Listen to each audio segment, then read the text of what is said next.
Radio Bulando Vata Mekauti Kenda Vata Mai San Francisco ki Burubura Sema Mai Gai Waseayani Ongko na Radio Bulando Vata San Francisco Mekauti Kenda Vata Mai.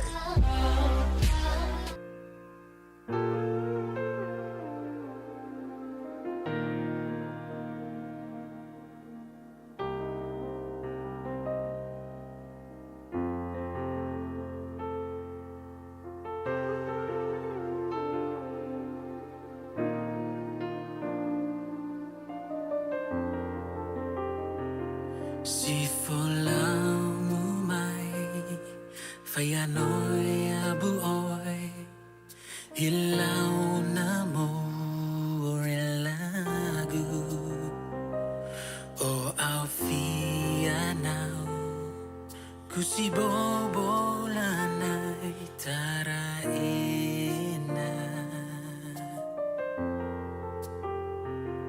Jesus Lord nawai maka dia nanawai o abero taina rodoma dani kufitomu oh Lord o kofarigita more lagu I'll fear now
Ongko na Radio Mulanto Wata San Francisco.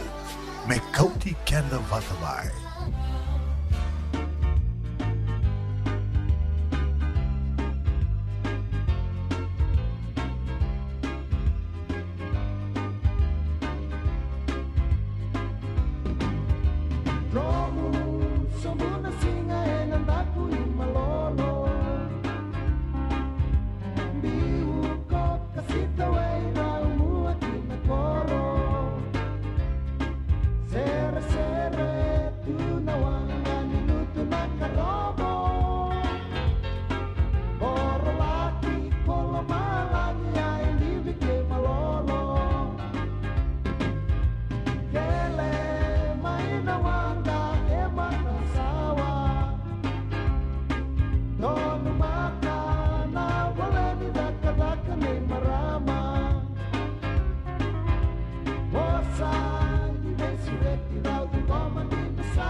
Toka na itavi seroia mai ve mbuli ratu mai ve bakamaru takitiko ani vekenda dolan talitungani na nonde wasiningo no vata ne kabibina kani bakarombukan dindai naik rua ni singa ni bula Februari totolo halitungana to soningauna anda sa thoba mayongona karua ni bula. Karua ni singa ni karua ni bula ambaki vo ngoro na ndolu rua sanga bulu kava au ni takanio ni bula binaka tiko vakarawa tiko veki mndo mai viti singa lewu tiko mbeka ni vakarawa ngo ka ukubambuta ni sa rei vavaro tiko mbeka ngona va singa lewu se sembera singa iwa timbeka na katalau na sona vanua veki mndo na sona matabu vale singa vital nota ki tikumbeka ngona ituba-tuba ni singa thoko naki na singini kua, dhabambeaka e satu, mena leki ngarawi tiko ani e nai kawi ni kua.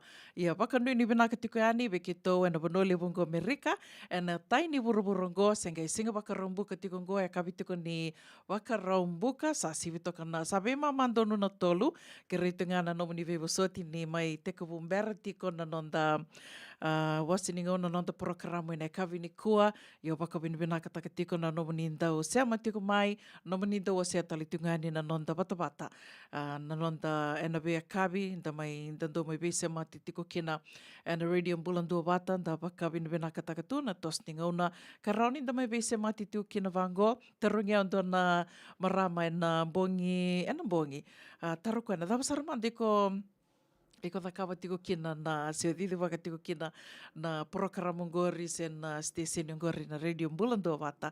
Au sange waka sama taka, waka bure waka sama viau.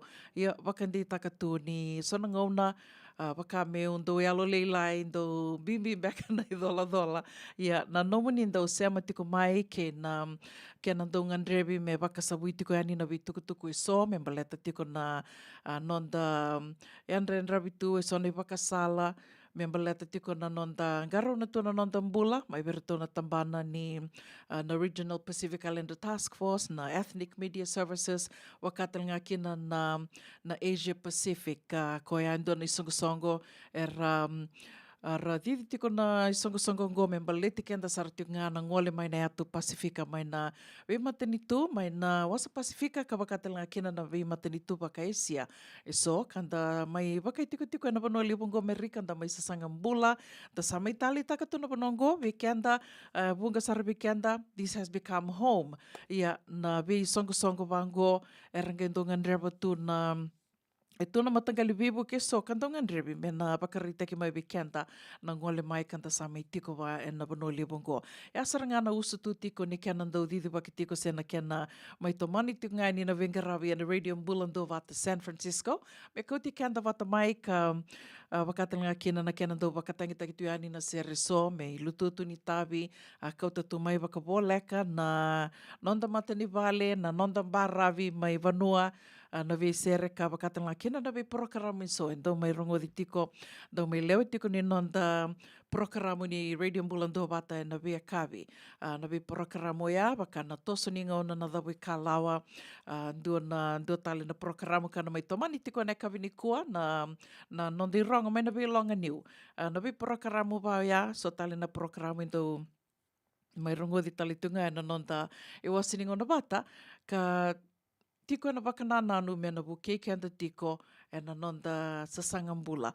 Awa e na vanoli bungo Amerika kau kela talingani so e rasa ngoleani na kina vi matanitu le lewu tali so kondo tuko na tiko ni lewu na kai toto wata tu na nonda na vi kanda lagi lako duruma na vi matanitu nda sala ko ni kina da lako bulangi da litu bulangi tu kina e lewu na kai rauni nda na bulida wata kana buketu na nonda lako menda laki tau ya butaka senta mani ngoleani menda sa ngoleani baka matapu vale anda sa ngoleani ka anda sa biuba nua mai menda sa laki baka tiko-tiko tunde ena ndo tali matanitu se enda ngolembek nga baka ngande se mani baka dava na nomani tuba-tuba baka nui tiko na radio mbulan tua bata ni na dua se rua se mani tolu sarna ka ena rauni na vuke ke munio ni na rongo tiko yani ena nonda bata-bata ngo na radio mbulan tua bata nomani tokani go una vuninda kua baka mbula tali tiko yani venga na vanoni sema tiko mai kina na kavi benaka ni kua ka wakambimbi tiko ve kemdo ke na sema tiko ngore mai Australia singalevu talitunga ni wakarawai ve kemdo and singalevu ni kua bula vinaka marama tau mare da lalanga vesi vinaka wakalevu na sema tiko mai wakatala kina ve emosi na sivi ndo bula vinaka mai ndana rau mai nandi wakanuni vinaka talitunga yani na akabi na singalevu ni wakarawai ndai ni tosa vinaka tiko na kena ngarawi tiko na itavi. Ngori ndo na hotel ampe kanto siama tiko me kina ngori se mbarawi saranga.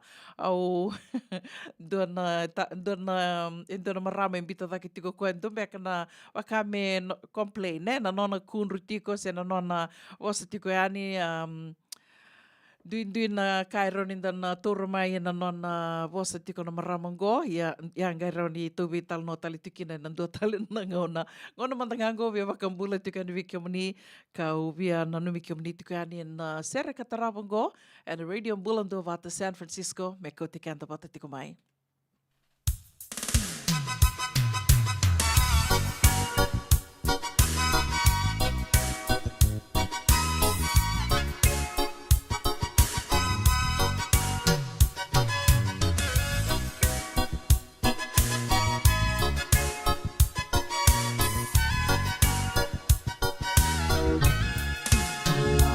Rami, rami, tundang, bara, unia, babu,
JJ's Food Shack. E tiku kina na kakana boka bitki me bakana kokonda. Lobo benga ni ngai kani doitu na bundi na dalo si tapioca. Na kakana boka malangi me bakana steak baka eloka kina coleslaw. Wee! Na karitoa sa wadha badina na kani kana. Kay tiku talanga na nono specials and lomo ni madawa. Daw tamba na Facebook. Na doi ni tiwa ya na bani mandrai pai kay na bugatale. Go na JJ's Food Shack. Viu Valley mo Billie Jean Street, Santa Rosa, California. Karo talaga nrito dili mo yang may Santa Rosa, may yato sarani kinavato. Giritirto sana kinavitu sa mabitu tolo dio tolo dundu limono. JJ's Food Shack, Santa Rosa, California. Ai, dombula. Sabada vti kumbeka na bangkarataka. Iyo, dombula vinaka. Sato sa vinaka sartiko. Sangai raurongo ni sangai adamay na work permit Isa vinaka. Ena sang talanga nila ngo nom do na nalilay. Vitali matanga ni sangati ko na pepa. Oi, sardina. Ayaw saranga. Ia, ena bibuk sarmikli buke kamenda kila rauto ke sona kame. Maleta na daka retungo Iyo, di na saranga. Binangona nga menda do warong kina belongan new and na radio bulan bata. Nadama? Na belongan new and na radio bulan bata. Na programo wakarutaki kando vital nota kikina na bei kame bukena non the bangra kangaraba na itabi wakadakada kay so Amerika rongodi and bei kabi ni wakarombuka ni sibi na ba na tini na miniti bei kemundo Amerika sibi na dua and na tini na miniti na kabi ni lotu lebu bei kemundo eviti and radio bulondo vata San Francisco me kauti kenda vatamai.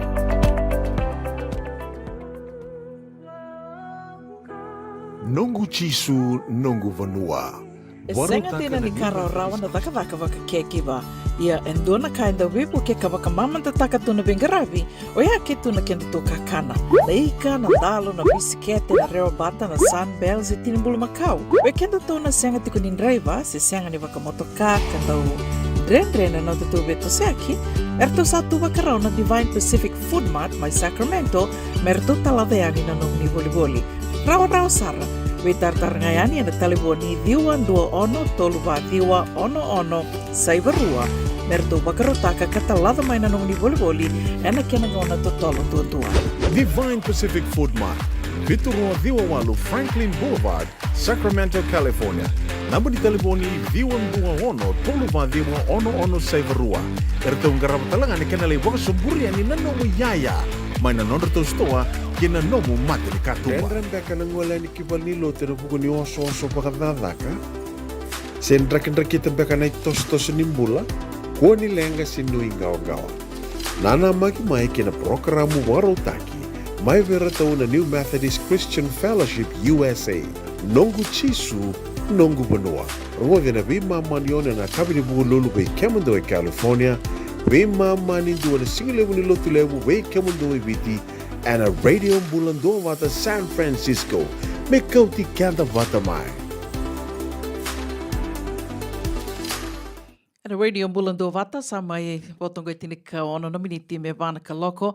A kabitiko ni wakarombukan den daini karua ni singa ni bula Februari sa katolitiko ni singa be Kemdo me Viti, Australia, New Zealandi. Wakanu ni binaka tiko yani ni tosa binaka tiko na Wengaravi. Tosa binaka talitiko nga ngande na kena maru takitiko na indua tali na moni madhawa. Endo na kau din dibi baka lebu kina. Nungu lako me Merika, mateninga unu singa imbutuki Merika me kina. Dona kaya usando mistak saranga baka lebu Na nonda do badi ngutu na moni madhawa.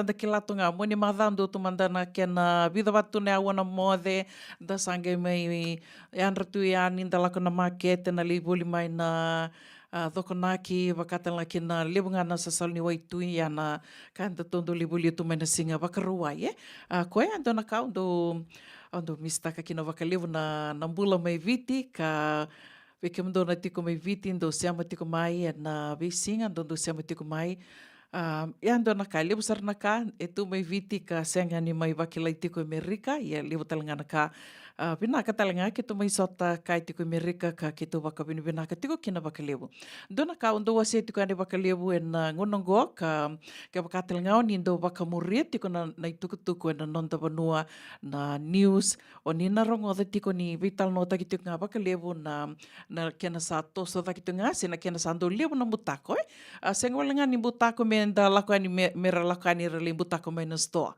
Senga walangani matanggali butako ba ya.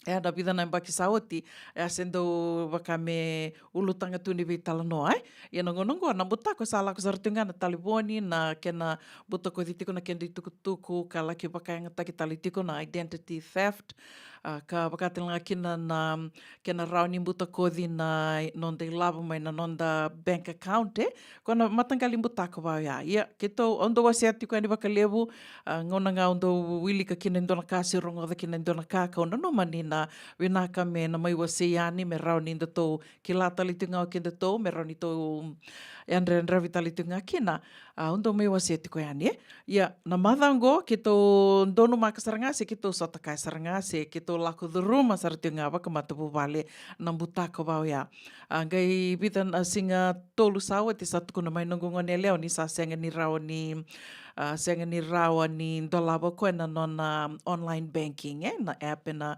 online banking baleta ni ndakila ke tu na matei ni singa karoni singa gona ngona ni somi vale na somi rent daka na madongo ko ya ke to sandu o sangai do o sanga me vital no batikirto na nungulio ni matu vale to na vitamani vale bada bitiko na rent ni o ke to kede ke rutiko vale batikiro na ngone leo rutiko ni ngone leo vale ko ngone ninda sa dina ni relubenda ya na kena bosabostaki vavalanga we everyone is an adult ken balbalanda tiko bata kede nda so mi rent kede tiko so mi vale kede tiko do pakita kede tiko na kena so mi tiko na vika membaleta na nondambula ya kongone au satu ringi kuaya ni satu kono kuaya sa senga tu ni rawa ni undolaba nunggu online banking app au sanggiri nambange artonge tu kono me nambange ni sartu songota na nona account ya au wakandinata baleta ni liu talingana nongu clients and insurance and the wuti saranga sarando tukona mai una sasongo nongu account ertu saranga minambang ertu sasongo tamai au sangi do taronga ni na dava ertu songo takina ngona baleta ni sono butako endo lako inambange endo vakai so erndo butako na nonra bank account akoya nambange sa wuti saranga sasongo na nonra account sa senga tali raniko tatar talikina se mondolab mantanga na nomo online banking na nongu ngone ngone ya satu kono mo sa senga ni rawani dolava na nona online banking singa ni rawani vakanga taka na nona card ia ako na kala ni levu ersando vakanga taka ngana Apple Pay ia ko ngone ya vakanga taka ko na Apple Pay sangi tarong verto nambange dambe ke lengar to sangi to kono be koya nindu ai vakanga taka na nona Apple Pay ka biutani kina ina nona mbange dona cheke lima sanga bulu na undolu na dola na levu ni cheke ambiani na nona account bakame deposit ani kina nona bank account ni na utia menge roni na le withdraw tali mai mena litor tali mai na sende orto au sanga ni kilan dona isongo beka sin duanga duanga na tomata viam butako vai ana kai na non riwale ni butako kanta saba kilatu na ngonongo ke bakai ko kilani o reida nindu endo na cheke la kai ni vai saro ni kona daka sarangai kia ni nonra daka na ndong butako levu na nonra ne wale ni butako sa ya vutu na ngonongo kongo ne artu sangi songo tasaranga na nona bank account sa senga ni rawa ni taramantanga ko na kini sau ko ela ko ani na nona bank account ngai bitar virtual ni daka artu ko na morto ni samber sala ko ti mai na isau deposit kina ni levu na bono ni daka na direct deposit sala ko nga kina bank account koya o tinga sa ia saroko di pa mantanga mea vida mantanga ne awa mea korto kuni songo te kina na bangi na nongo bank account mea withdraw taka mantanga do mantanga na iwase ni 50 na undolu na ndole ai asa tenu ko sini rawa ni to sa songo ta na bangi betor to sa reda nga sa la ko nga ni 50 na undolu na ndole na checker to sa kilas yang o kango senga sember bakandu nindo na ngona membiteni kina to na check ba ai ko arto sa songo ta saranga kina no na bank account dia nangoningo Au kila ni nava kasama na bungo beka weekend na vati ano nava kasama na ngono go baka mengira rao ta digo ko na daman to songo te kina merto anda lau tinga motor mantanga dona sende do mantanga ni wasi ni 5,5 na undolo na dole ai. Dato ko nito wishful thinking. E ko ya sa song na bank account go se vital no talitigo wat kirto ya nambange. O tia na noa saya main saya main otingo. O talaga sa song nung bank account. O nanu mentibi waliti ko mo ko ya. Kami batumbur bali nunggun ra. To no ko senga undi na saranga sa sinira mantanga ni transfer sinira new dollar mantanga na nunggu online banking na taliboni. Okay, que mundo ya sa ko sarangaya sa matakani ko sa tuno ko erto sangay dollar batali sa ronige baka sa song na nona card ya sa raw ni transfer may nandun account kina nongo account se kina ndo tali na account e vai duindu itu na wale ni butako era da kabutu nando butako na ngonongo sa nondo tu itabi meto sa na yandra vitiko e na vitamba na kede sara ni nondo tumbula ndo talinga na kango kentundu waka wele taka mitu yandra vitiko na nondo tu bank account na ngonongo na esa rau tu na online banking ni ko sali dolaba indo na nomo bank account kirirto merto na dakaba na nomo online banking balete rarau sari ko na sang ni warra katiko me lako may na nomo bank statement moroni ko ngay reda todo ko na transactions na withdraw na nomo deposit tiko nomo boli nomo bakang taka nomo debit card sang ni ngan rebisar mo na warra ka na nomo bank statement ko rawa mo kirirto merto da kabana no mo online banking no merani corrida tiko na no mo bank account na visinga ya kento o kelani kento to senga soti ni tondo nguma tu taka na nonto to yan raba tiko na nonto to bank account to rede tiko na visinga nga rede tiko elako tiko ibi na no mo ilavo endo na kai to kalongat kina vakalebu o kelani o santo rongo de so erndo seng so terndo tu kana mai ni santo wa musi ulundina er seng ni talitaka ni otinga santo songa tanam banke na nondra debit card nondra bakanga taka na nondra debit card yo o talanga na matiningo na ya kina bia na kena songo se vakamerto taroba na nungu bakanga taka na nungu debit card yo tinga sala ko mai na tax atu kuni mai ko reda mantango na transactions keden go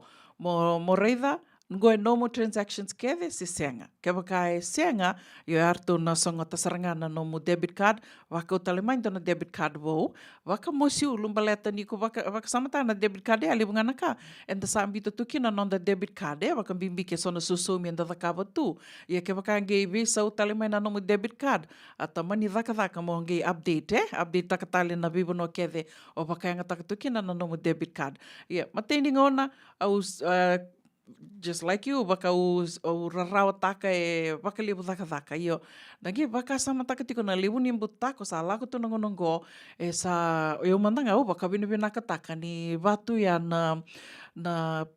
na kena sambiu tu na sa kena sa programa gitu na nonda bank account me ngai nduanga na ka erto elako ani bango nduanga na transaction lako ani bango orto baka na misi ni sa kindava goes o ko goes senga ni ndo bango na ko sember baka ndo ni boli ke se ngai tu sona banua sa baka meresar kilatu sa program takitu ni oira scam ninguém lá com na nomo bank account na nomo debit card automatically sana songo na nomo debit card no don mento to ba vinu vina kata tiko ya andi na ni no baka mosiulio na ngai baka mosiulu dake sar ke baka dua baka ngataka baka ilowana no to bank account ka torna non to silini to sasang tak to me komuni non to silini ngai do tale me ngai tor tale va non to silin sana angay kurisara ni mosini ulu. Tukuna tika ningo na silini ke na nonta sangati ko me komuni na silini. O vaka sama taksara na madha saoti ke to vital no tiko batike na sona no tokani. Vital no taksar tingo indo na ivola. Ave ke umni na sember nikla e tiko indo na ivola ka Ok la, ironi corrida na Amazon. Au semberni bole na nongu ya sa madasau te sa karua ni ngauna e tukuni me kina viau ka rota ni ngauna vital no te kina mi urongo dai. E doni vole ana buke a tukuni na buke a wakalevu na nonda maroroi labo. Au na kei waka matata taka ani na i vole a na viena vano rauni ni na bolia kina wakaanga taki wakadawa. Sema tiku ngā mai na buke tiku ngā na nonda tō maroroi labo wakambimbi ni ya na nonda tō sasanga tiku na visi singa, me mbau vida toka matanga sili ni me marurui toka toki latu ni senga ni kararau weekend tō na marurui labo. Senga ni unga weekend tō tu senga ni wakatawuli di mai na tō marurui labo. Kento sa kilanga tō mbulanga ni koa mataka tō ngai mo soe talani ni mataka anonda tō sili ni koa tō se kano matanga sa koe saritunga ya. So mina kango koe kerker mai so liani senga ni do rau tu na nonda tō marurui labo. Sea mati ngā mai na Radio Bulando Vata San Francisco me kouti kanda vata mai. Sa watongo e vana miniti me vana ka loko na sera kataravango au na vea wakambula tuka ni kina ve William Million. Reda, petal no teki tiko na silini, do na turanga e sea matiko mengo.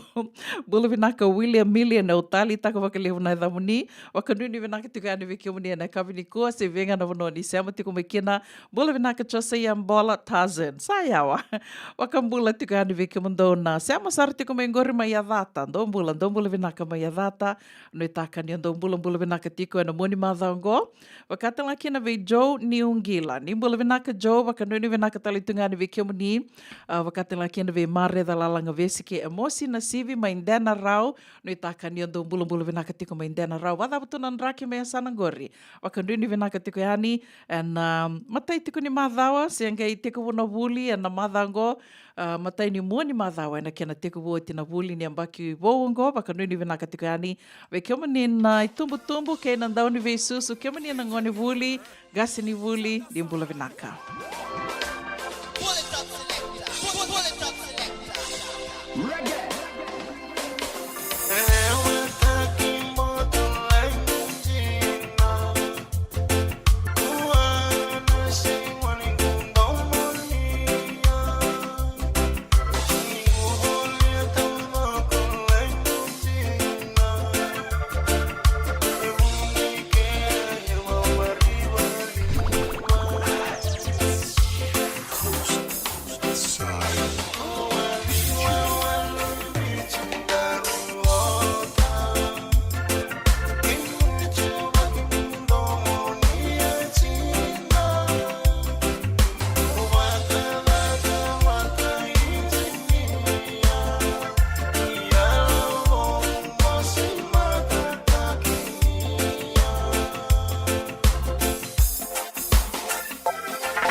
Tabata tiku mbeka na vangkara taka. Iyo, dombolo vinaka. Sato se vinaka sartiko. Sangai raurongo ni sangai adamai na work permit Isa vinaka. Ena seng talangan nila ngo nom do na nalilay. Vitali matanga ni senga tiko na pepa. Oi, sardina. Ayaw saranga. Ia, ena bibuk sarvikle buke kamenda kila rauto ke sona kame. Paleta na daka retungo Iyo, di na sarenga. Binangona nga menda do barong kina belongan new and na radio bulan tovata. Nadama? Na belongan new and na radio bulan tovata.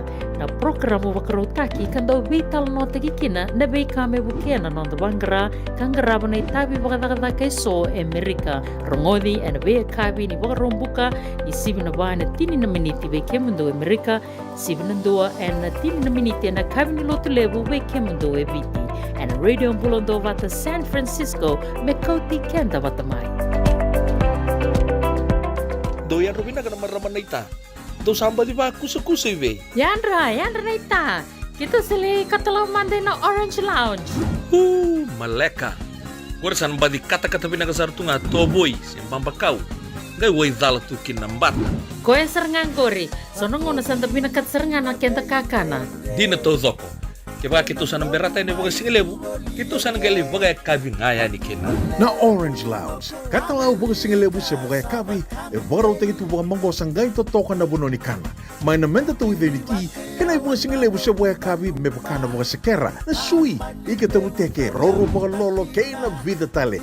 Giraraw mo kila na menu ni singoya, na Orange Lounge, tolo-tolong dua, Orange Street, Santa Rosa.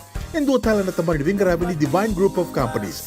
Dola may na walang kaloka na mataka, kina walang kaloka anambongi moniti kina singatambo na Orange Lounge. Tolo-tolong dua, Orange Street, Santa Rosa. Nungu chisu, nungu banua.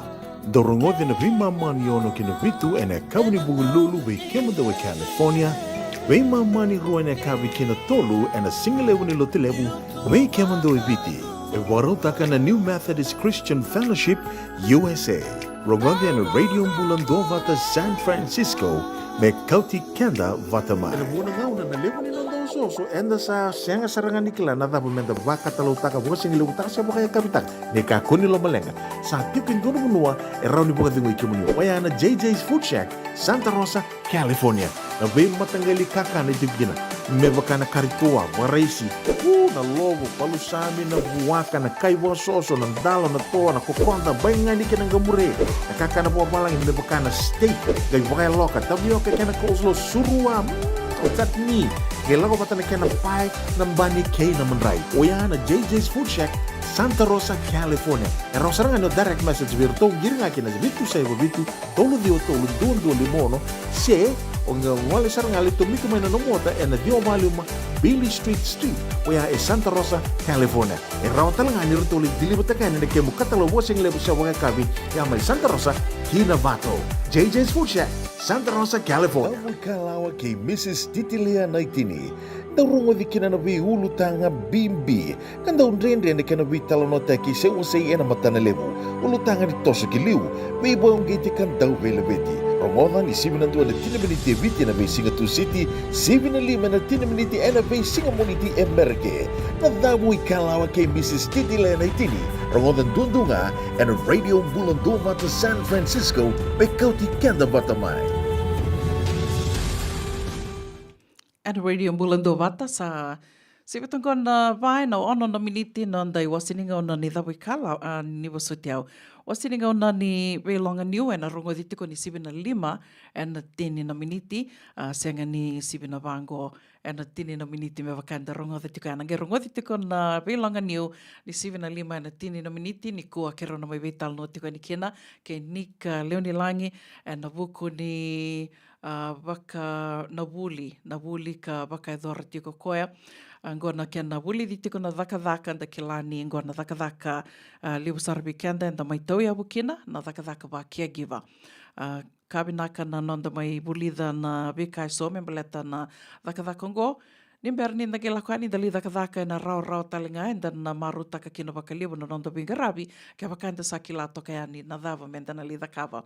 Duindu itu na kisi ngai vaya sa lava kita litunga i California mendua nimber ni ongai li dhaka vakia giva me sa toka rauani viko endua na iwola na certificate oya membeleta na takadaka vakia giva. Ko anda na mebe tal no tiko kina ke nik leo ni langi be ke munio ni sember vakandua ni ke lao ni sember ni rongoda na vika so e raunio ni na leibulida kina membeleta tiko na takadaka ninge se matiko ngambai 75 ena tini na miniti. Sa sibetonga na bai na vitu na miniti na sere kataravango au na vakambula tiko ni kina vike mdona se matiko mai na kavini koa bula vinaka chosa yambola tazen vinaka na se matiko mai na kapi vinaka ni wakaroa endendai wiki mundo wakarombuka tiko wiki tau wakatela kina ve rupeni wuli mai londoni nimbula vinaka rupeni ve ngana vanoni sama tiko mekina na kavi ni kua ve wakambula talitungani ve savina dhandelai vinaka na sama tiko mai watukola hisa wakanoni vinaka tukani wiki mundo mai watukola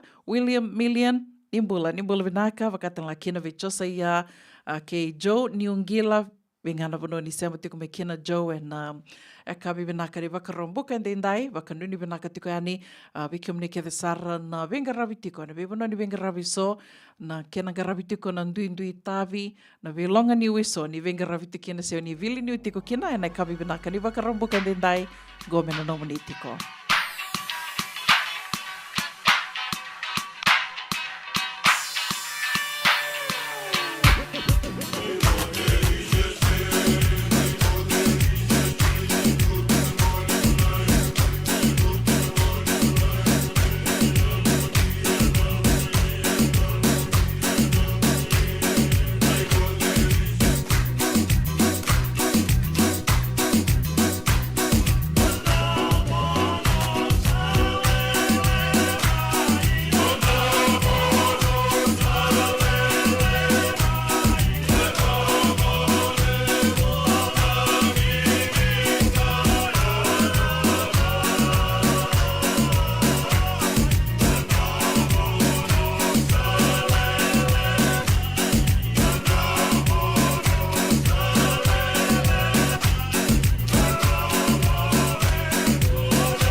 Serau ni bula ia kawi gai merabu tuna raki dua maluan tuna tangi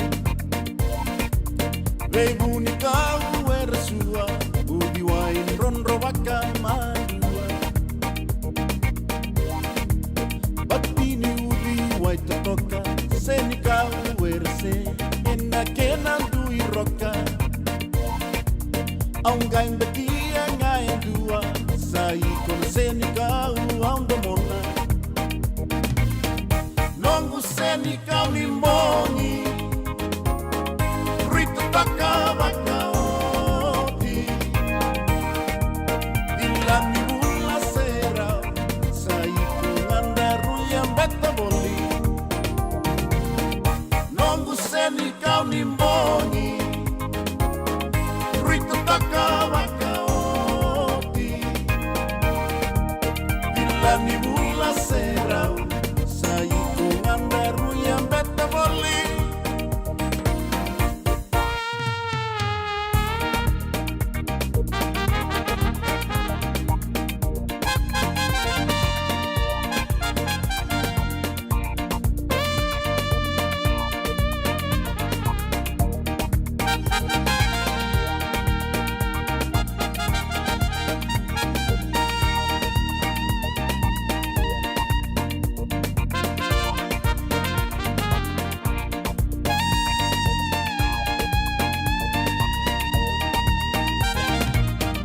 Nongu seni kau ni mbongi Rito taka baka oti Dilani mula serau sai con andaru yang beta boli Nongu seni kau ni mbongi Rito taka baka oti Dilani mula serau sai con andaru yang beta boli Batini udi wai totoka seni kau erse ena kena dui roka Aungai betia ngai dua sai con seni kau ando mona Manu manu buka ersere sere taka boli mai haka rombo ni akabi Budi wai rondo sombu seni kau diri malu akota mai Aungai tomi kadake Nongu seni kau nomoni Dilani mula sera sai andaru yang beta boli Nongu seni kau nimbongi Rito taka baka oti Dilani mula serau sai con andaru yang beta boli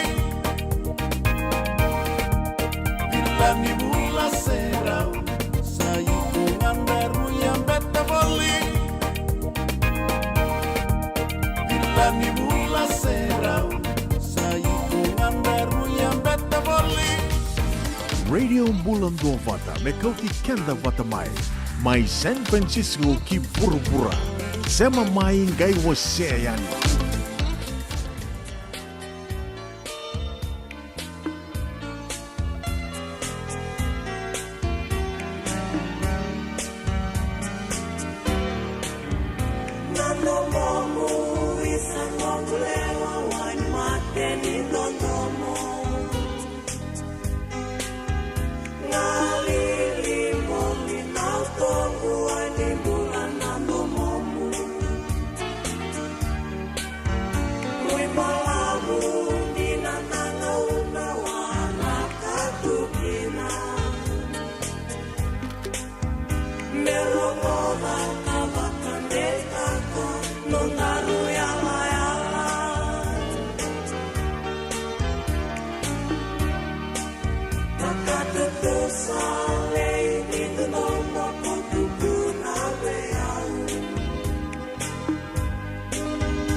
Ruang dua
Davoi kalawa kay Mrs. Titilia Naitini. Tarungo di kinanabi ulu tanga bimbi. Kanda unrende na kanabi talonota ki sewa say ena matanalevu. Ulu tanga di toso kiliu. May boyong giti kan daw velabeti. Romohan ni 7 na 10 miniti viti na may Singatu City. 7 na 5 na 10 miniti na may Singamuniti Emerke. Na Davoi kalawa kay Mrs. Titilia Naitini.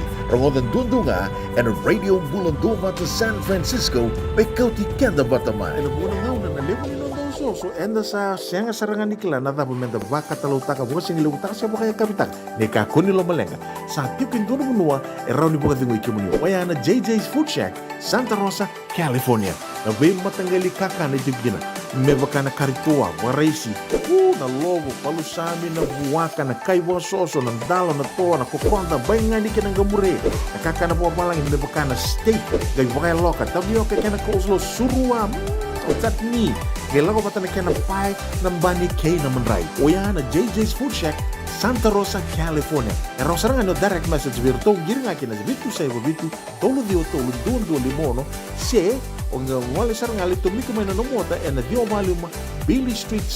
O yan e Santa Rosa, California. E raw talang nga nirito ulit dilibata kaya na kaya mukatalo wasing lebo sa mga kabi, yan may Santa Rosa, Kinavato.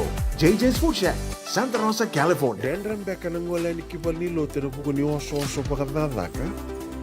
Sendrak-ndrak kita beka na itos-tos nimbula. Kuha ni lenga sinuingaw-gawa. Nana magi-may kina programo warotaki. May veratao na New Methodist Christian Fellowship USA. Nongu Chisu, Nongu Banua. Rungod na bimama niyo na nakabini buko lulu bay Kemandoy, California. Bimama ninduwa na singilewu ni lotulewu bay Kemandoy biti. And a radio bulando mata San Francisco. May kauti kanda batamay. Sengan din ni karaw-rawan na daka-daka waka kekiba. Ia endona kainda wipu ke kawaka mamanta takatu na bengarabi. O ya kitu na kenda to kakana. Leika na dalo na bisikete na rewa bata na Sunbells e tinimbulu Macau. O kenda to na senga tiku nindraiva se senga ni waka motoka kanda u Dren-dren na tutu beto seki. Erto satu wakarao na Divine Pacific Food Mart may Sacramento. Merto taladayani na nung ni boli-boli. Rawa-rawa sara. Witar-tar ngayani na taliboni diwan 21 toluba diwa ono saibarua. Merto wakarotaka katalada may na nung ni boli-boli. Ena kinangona to tolo tua. Divine Pacific Food Mart. Viturua Viwawalu Franklin Boulevard, Sacramento, California.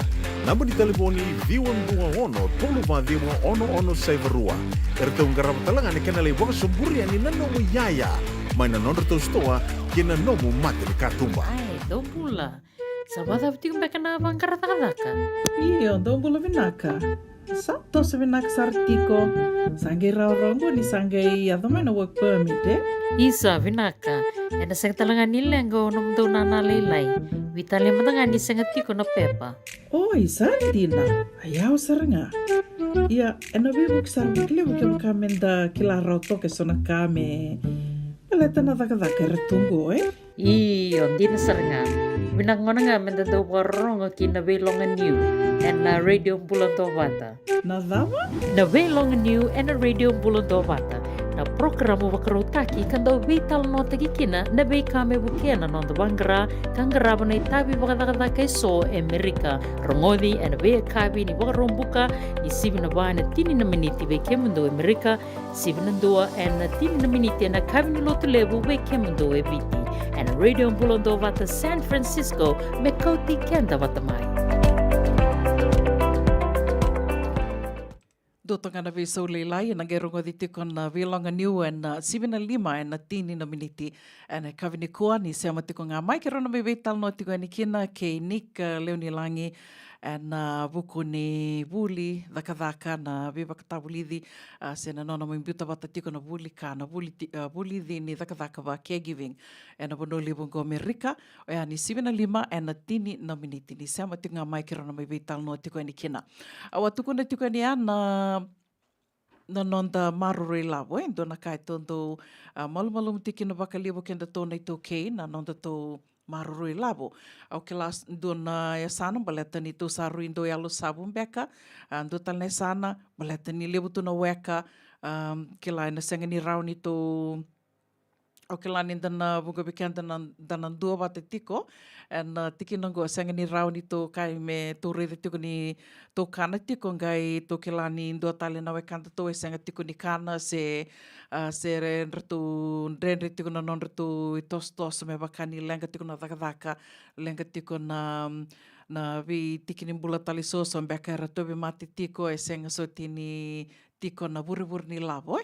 Koia, kau ke la kina ni lewu saratu na buna endo renre kina weekend to na marurui labo.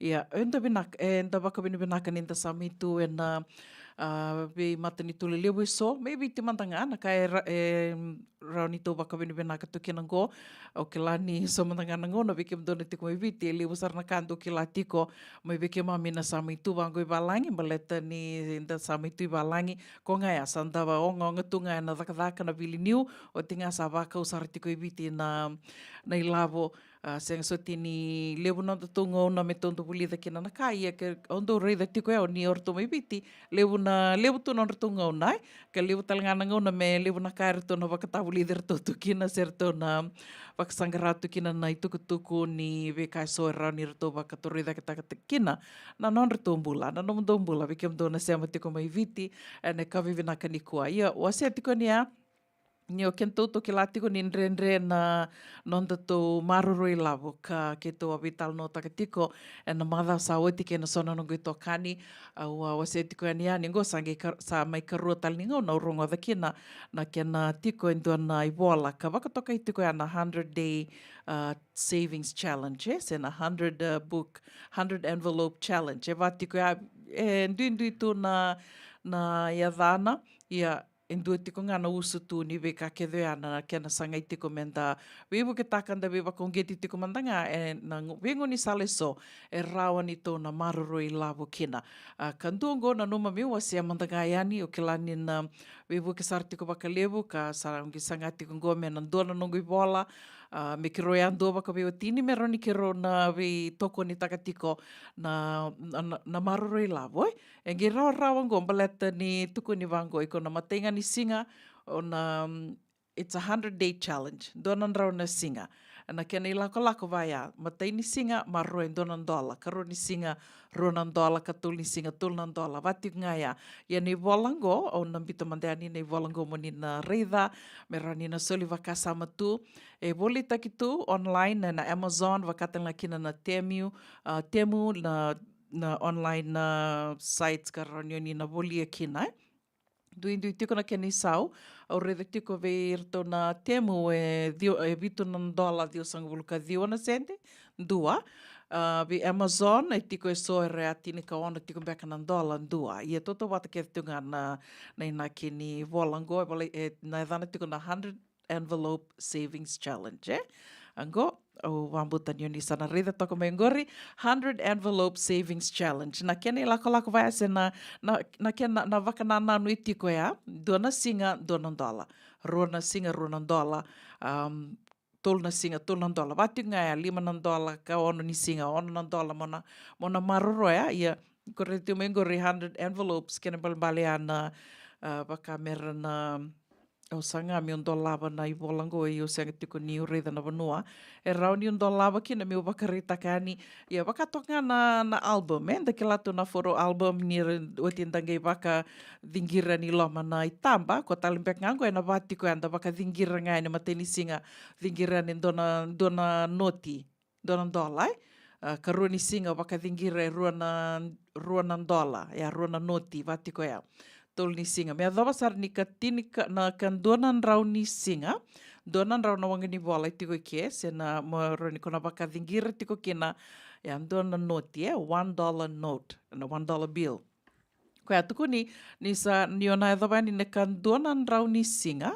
Sana sina i kede na nomu na wanga ni vola i tiko i lomango. E na $5 wakadhada tiko $5 ono sanga bulu tiko mbeka na dola o sana maroroe rao.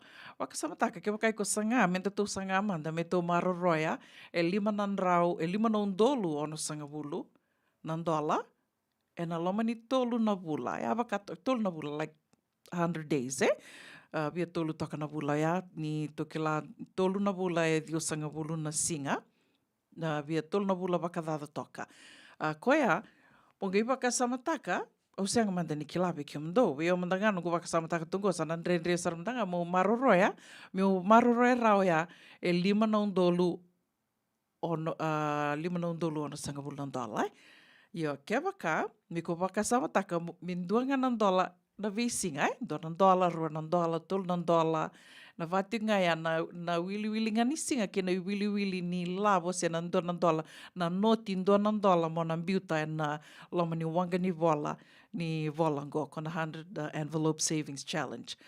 Koia 5 na undolu ono sanga bulu na dola. Rau ni kona maroro e rawa e na loma ni 2 na rau na singa. Sambo unduandina na wakasama vinaka, ke wakau ninge Google taka liu tali na keni tala na kena waka na oira karasa o share sa wakandina dina taka na kena wukeira mera maroro e lavo. Na 100 envelope saving challenge ya.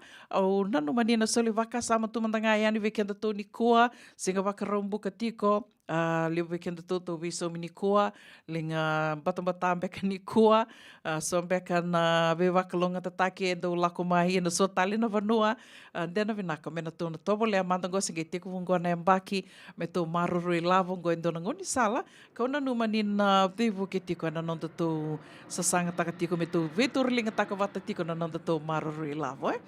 Koia 100 envelope savings challenge, rau niko na bulia na Temu, se na Amazon. Rau na website so ia ka rau e rau ani oni na bulia kina na iwalango na Temu e $2 dio sangvulu ka diwa na sende US dollars na Amazon korto na tolu na iwalatongo mai na Amazon e andua na tinka ona na dola tinka ona na dola koia au sana numa serangani ko me sana ota te kina ni roi vola ke roi andua baka vewa tini ia Koia, dagai viu alitaka, da rauni dana viu alitaka ia totovo le amanda. Totovo le amanda, tonga bevi tal no taliki, ni oti e tolu na vula, se oti e donan rau na singa, sa wakadava. Se vadava maramanita, dasha hidden blood, o ke la ni dona wakasama vinakango, me roni tō maroro i lava tiko kina. Da mai, ve waka ungeti tiko ngā, ve waka rarama taki tiko ana Radio Mbulando vata San Francisco, sa watonga rua sanga vula ka vitu na miniti me 5 na kaloko. 7 na tini na miniti ke rana mai vital no tigo ani ke Nick Leo ni langi na nonde wasininga ona ni rongo mai na vi longa niu.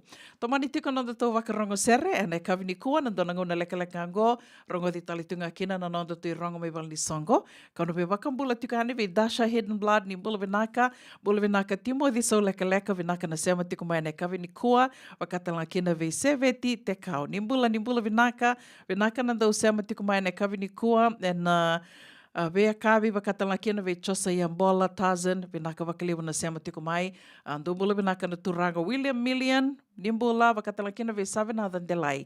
Na vevo no e sondo sema tiko mai kina, ki kamdo talangana sema tiko ngori mai a data. Wakambula talitinga ve kamdo na sema tiko mai Santa Rosa na Kavinikua, mai Sacramento, Petaluma, San Rafael, Ronald Park na vuku ni Vengaravi, Vili Niu tiko, ndo singa oso wakaliwa na singa ni kua, wakambimbika wakatu savavaro tiko na veso yan, right? Ratolakani na reliva to savavaro tiko kento na dengo, and do talen na madhao ngon, do talen na moni madhawa, ko ngaya o nui taka ni na toso vinaka tiko na veso yan, right? Na Kavinikua, na serengome na nomini kethi tiko na Radio Mbulando vata San Francisco, me kauti kanda vata tiko mai.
Mrs. Titilia Naitini.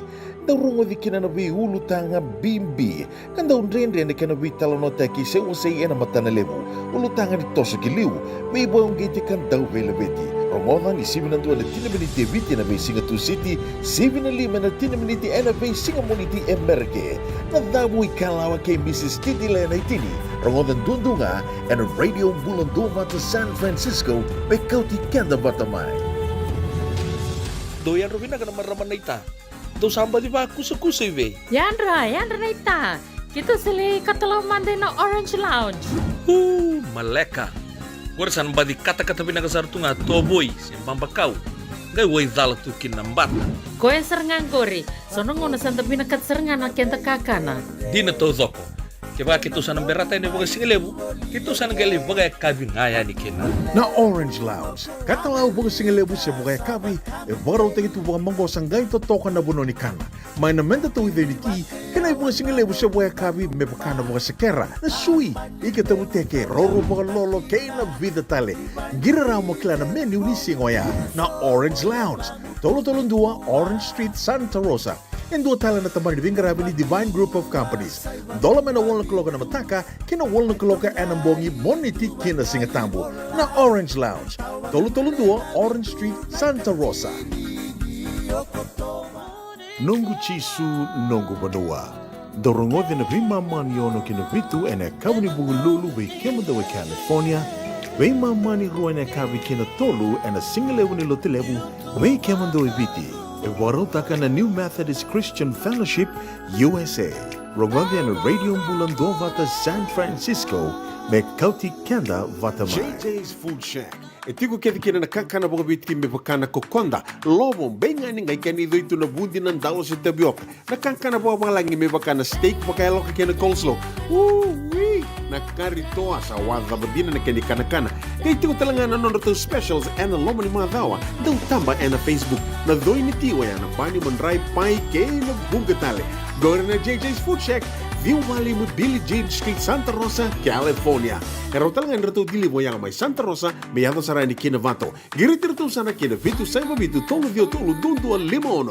JJ's Food Shack, Santa Rosa, California. Ai, dombula. Sabada viti kumbeka na bangkarata-kataka. Iyo, dombula vinaka. Sato sa vinaka sartiko. Sangai raurongo ni sangai adamay na work permit Isa vinaka. Ena sang talangan nila ang namdo na nalaylay. Vitali matanga ni sangatiko na pepa. Oi, santina. Ayaw saranga. Iya, ena bibuk sarvikli bukim kamenda kilaraw to keso na kame. Paleta na taka-taka retungo Iyo, di na saranga. Binangona nga menda daw warong kinabelongan new and na radio bulan Dovata. Nadama? Nabelongan new and na radio bulan Dovata. Na programo wakarotaki kando vital no tagikina na bay kame bukena non the bangra kangaraba na itabi bakadakada kay so Amerika rongodi and bay kabi ni wakarombuka ni 7 na ba na tini na miniti bay kemundo Amerika 7 na 2 and na tini na miniti na kabi ni lotulebu bay kemundo eviti and radio bulondo vata San Francisco me kauti kenda vatamai. Tuanga na visa o leilai o ia ngai rongo di tiko na nonda i rongo mai na vi longa niu and ni 7 na 5 na tini na miniti. Na kono ngota sana rongo da sarmandeani ni rongo mai na Valnisongo.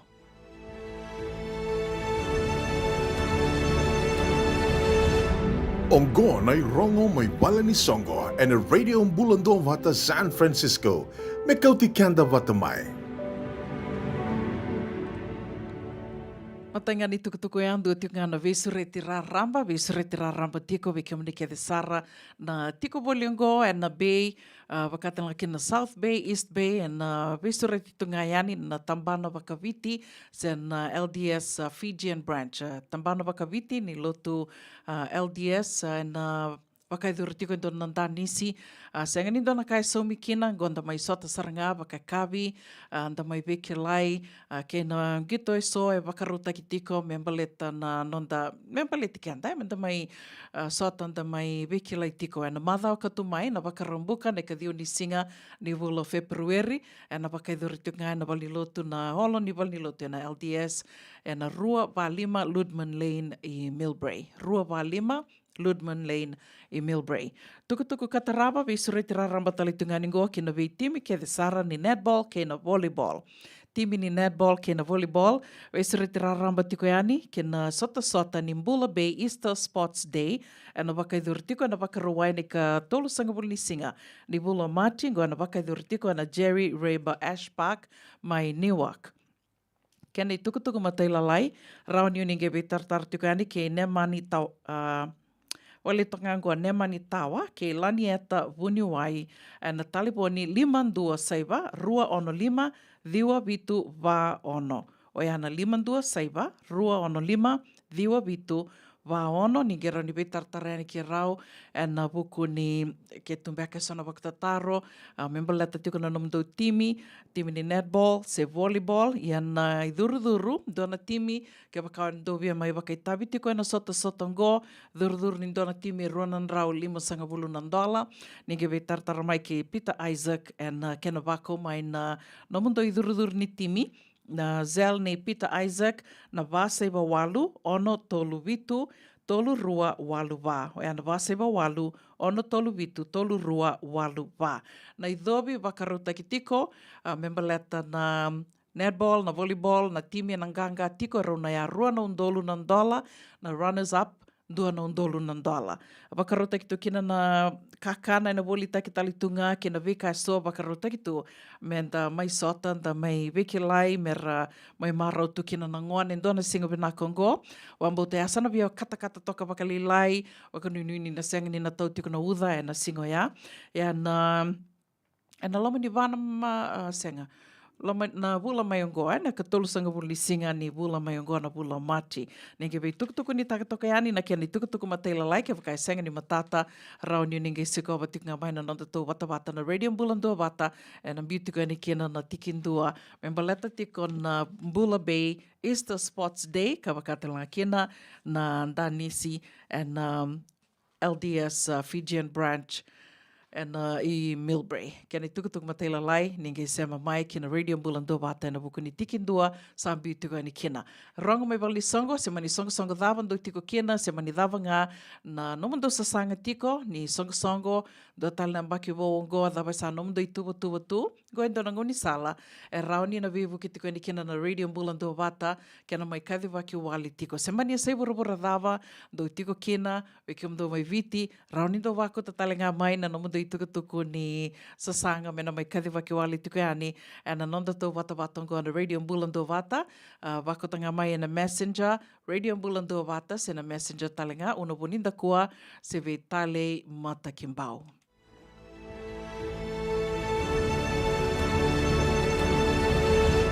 Ongo na rongo may wala ni songo and a radio Bulandua wata San Francisco. Me kauti kanda wata mai. Mai watonga e walu na miniti me 5 na kaloko, 5 na tini na miniti da sana sema sartuka ni kena ke nika leoni langi na nondi wasininga ona ni rongo mai na bilonga ni we and the rongo dituko asa na mai rongo dituko go and na via kabini waka romboka ni 7 and na tini na miniti na tala no ni be daka so ni be longa ni we so levu sarna longa ni we tungo and na no levu Amerika and mai rongo taltunga so ni tal no ni longa ni mai Australia and na kai tali tukina na nonda to wata watongo na radio Bulandua wata ni tau I burubura to doko and do se tunga yani na nonda to wata watongo na share do na like follow us ke raunio ningai subscribe tali tunga yani ke na radio Bulandua wata na YouTube do makasara bula vinaka ile tia tama imbeka vinaka wakalivu na sema tiko mai na kavini ko wakambula tali tunga ni vikim do ke sarna sema tiko mai na city San Francisco wakambibi tiko vikim do na vetu kani na vea dhani do we wakasar taki tiko na zoo mai Sacramento vikim rau Jimmy Tokona Jimmy Levu Jimmy Leline rombulan na vea dhani wakambibi tiko vikim rau na tour guide ve eta wakatela kina ve Diana wakanuni vinaka tiko ni vikim do mula vinaka Dasha Hidden Blood vinaka na sema tiko mai na kavini kua wakatela kina ve Timothy Saulekaleka ni mula vinaka seve titekau vinaka na sema tiko mai senga talangani ando ngula dhavi tiko na sera katarabango kemdo ke sarna sema tiko ngori mai nandawa ke kemdo mai na rere kemdo talanga mai vale levu mai watuanga do mula vinaka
bulan dua vata me kau ti kenda vata mai. Mai San Francisco ki pura-pura.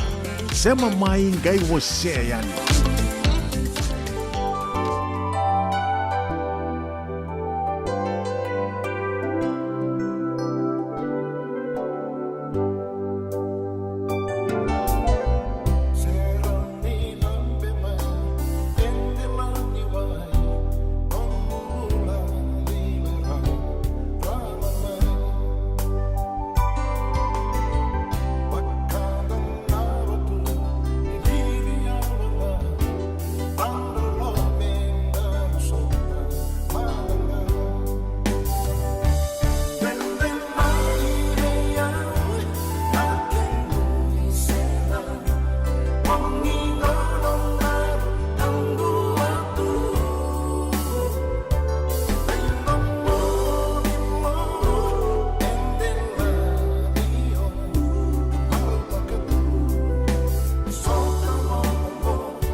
Sengadina ni kara rawa na daka waka kekiwa.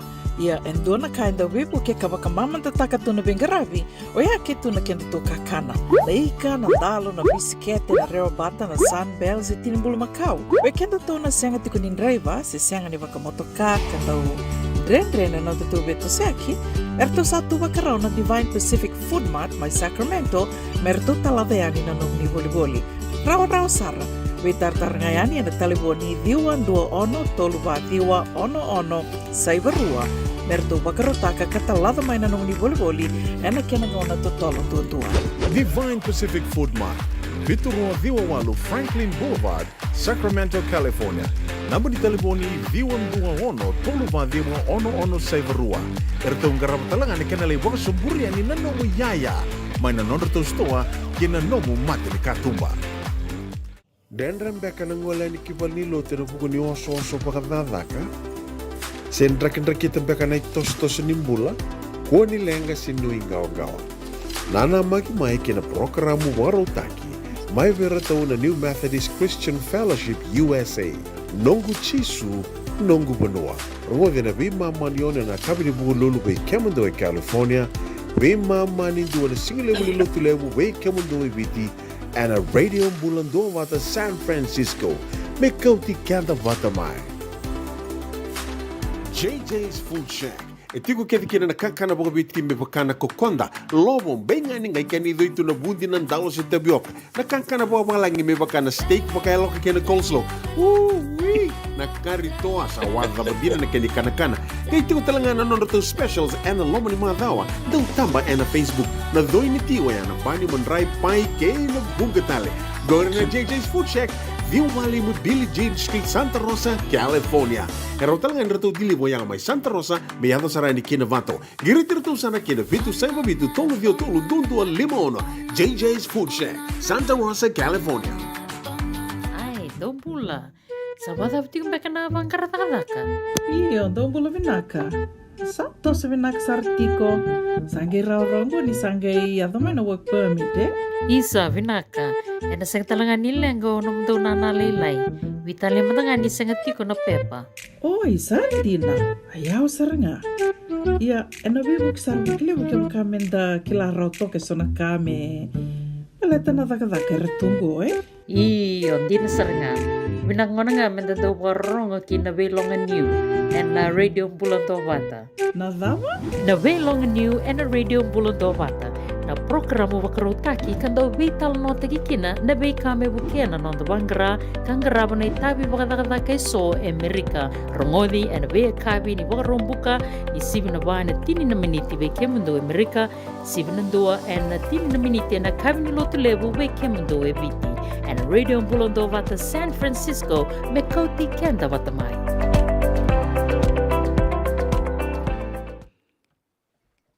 Ya senga ni rongodi na maman ni sivina vai na tini na miniti sana ndau rongodi tiko ni sivina lima na tini na miniti na via kavi ne bakaromboka me bakawa bakareta tiko ni ana ndau bulangi tiko na kavi ni koa o Mr. Nick Leoni Langi na venga rabi tiko do sabaka do buli tiko na turanga ngo ya au sana kere ko me na bakambula mandaga yani be ni na semberni rongoda bakandua na ni ro vital nosa o kelango back sa ka rua se ka tulum back ni ro mai vital no tiko yani and kena sanga itunga me da bakararama tiko me da buke tiko da bakungeti tiko na veka so endon me da kava me rauni da no bakarote ki kenda tiko kina se bakarote ki kenda wakabinaka ni mbera ni ge la koani menta le venga ravi bola vinaka Nick bola vina buluna ambulo tenu kimunia warote mwana kabini kuwa eu sana bostonga bonito ndo na veo no bostonga bonito anu sambulo warote mai vi entato ngo Amerika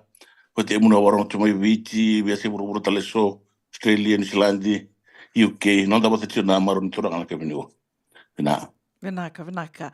Au reda ni sa mai tiku butoka na buli na madha rua saoti o kila na madha saoti sa karua ni module na embaki sange tiku bubu na buli na embaki Roni baka madala takamanda o kila ni ini kendona kau usaba kantina takatingo kila dorna numa tiko kendar dor sandu vitala no tiko sambi tiko yani na tuku ni vuli sena vi kai so enda tu baka itabi te kenda tu kina ena non tu sangati ko menda buke na ito okay ya na vengo na kede ula ko yani me unali so tava so se me sombeka na songo li tu ke nongen do reda ni senga era se senga saranga ni rase kilatu senga ni sekila itu na vika da tu sanga takatiko ko bimbi kina menda to mai vital no te ko ngaya ni na vi ngona o kere ke rauni vaka madala takamandanga na vuli mai tau ya bu manda bakadaba te ko bu bakadaba Nomuni Tira zarona. programo. Ito si te usar na kuribuli gitu di wakati na training ni caregiver na California Caregiver Training Academy, basically my Sacramento, my Dixon, and we've been dispensing the training. Wakana FNU, my beach and FIT. The Mission of Education is a state of California, and then we dispense it to the trainees. Ko nga be mai duro ko nga sinal tanga bi kedar kai witi ko to nga be mai training, but tana rang ko na caregivers and bring to our seniors in our local communities.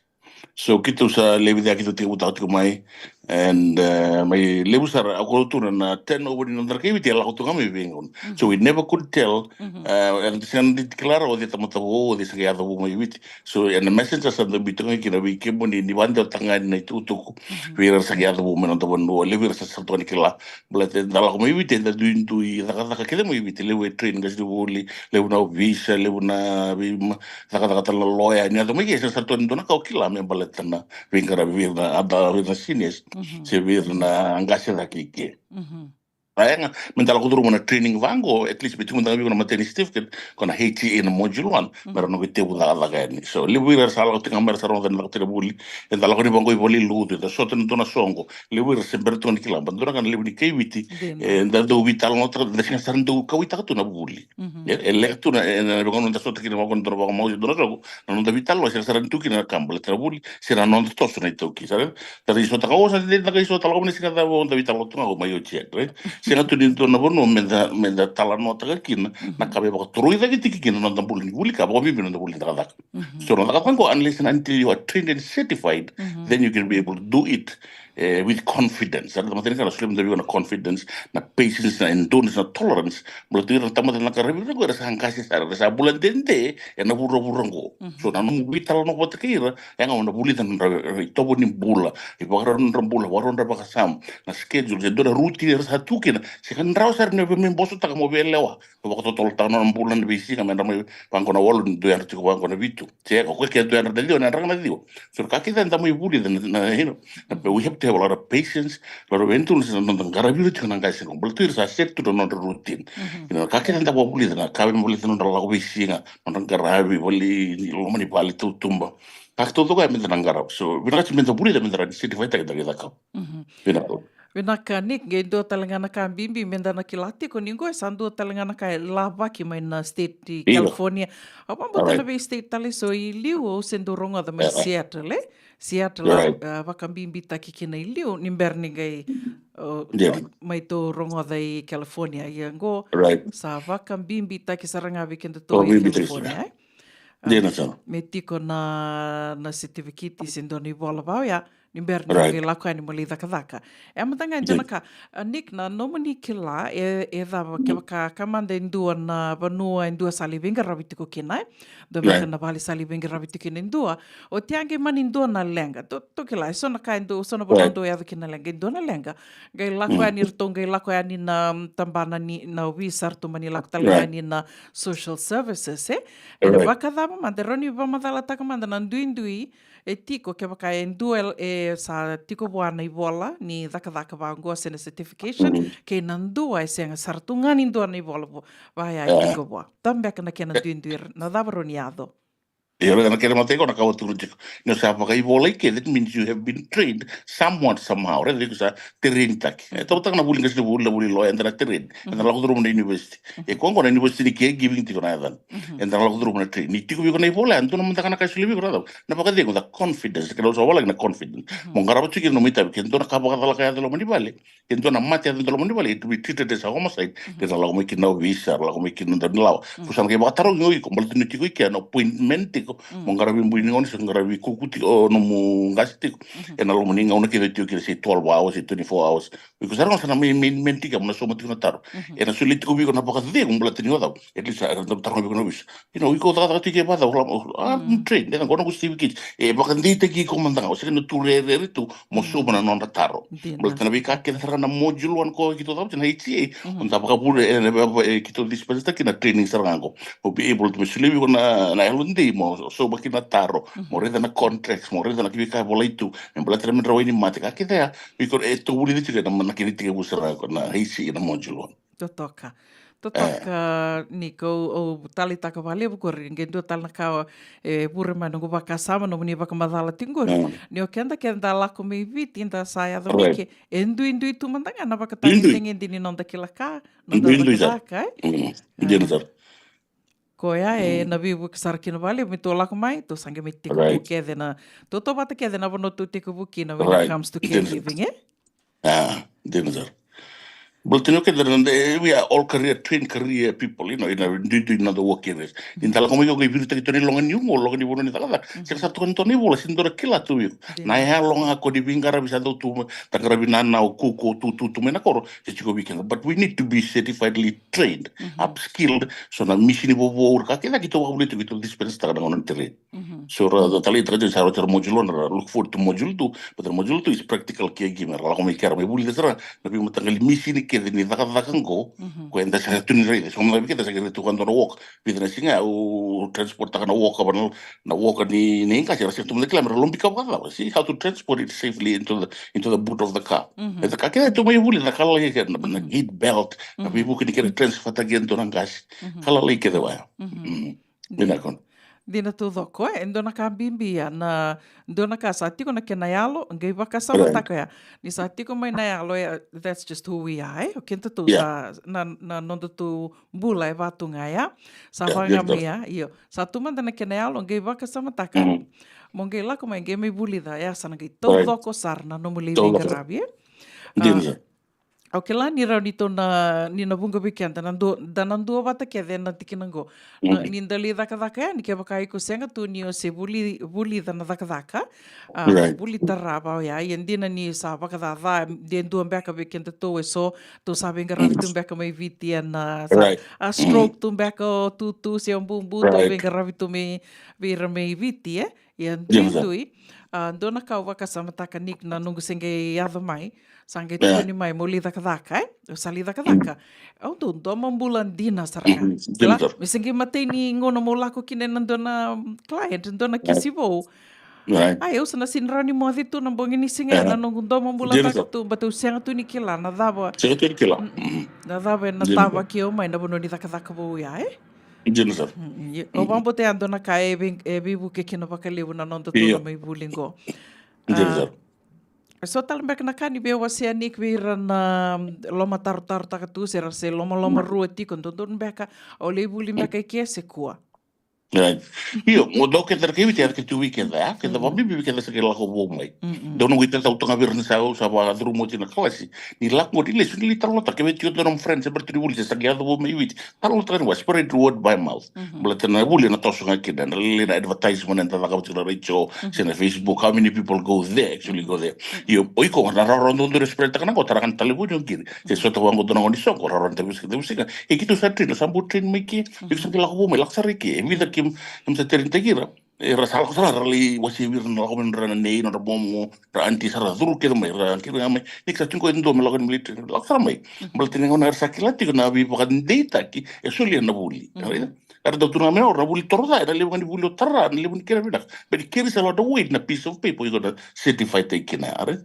ela ko tuma bango na bono na recognize tekina but you at least sa train mai i de sa tun train ko ngana do bi ko tuna am tin ngono be ko ni wasi etiko no ko men na rero si no modero balti se brindo no bono kilato na mo daga sa ke lo ko de tipo ni ko na get the care kila na bi matangali ke tala like tube feeding ilo na hospice case kita uli tuna sega na hospice ke virsa bonga ono na pula mate ata bo sitinga na mentality ke ni ka la odru man training go ndo mo sakila sara bo binak be said chiko na ngona ni tarum na kis go odru mo la odru mo so we have different case studies it talk about module 3 we sit around in a group and then we talk about the different case studies ke dal odru mo man ke invita and then we solve we ask questions and we solve the questions we get answers to talk in the module 3 so baru we room na baru we mengo next week na February 10 na module 1 talaga baru ini baru ketika we na module 3 so a lot of people look forward to that but sakila la odru mo ramen training kan baik kama tu na module 1 2 and 3 itu kan dalam odru mo na bulia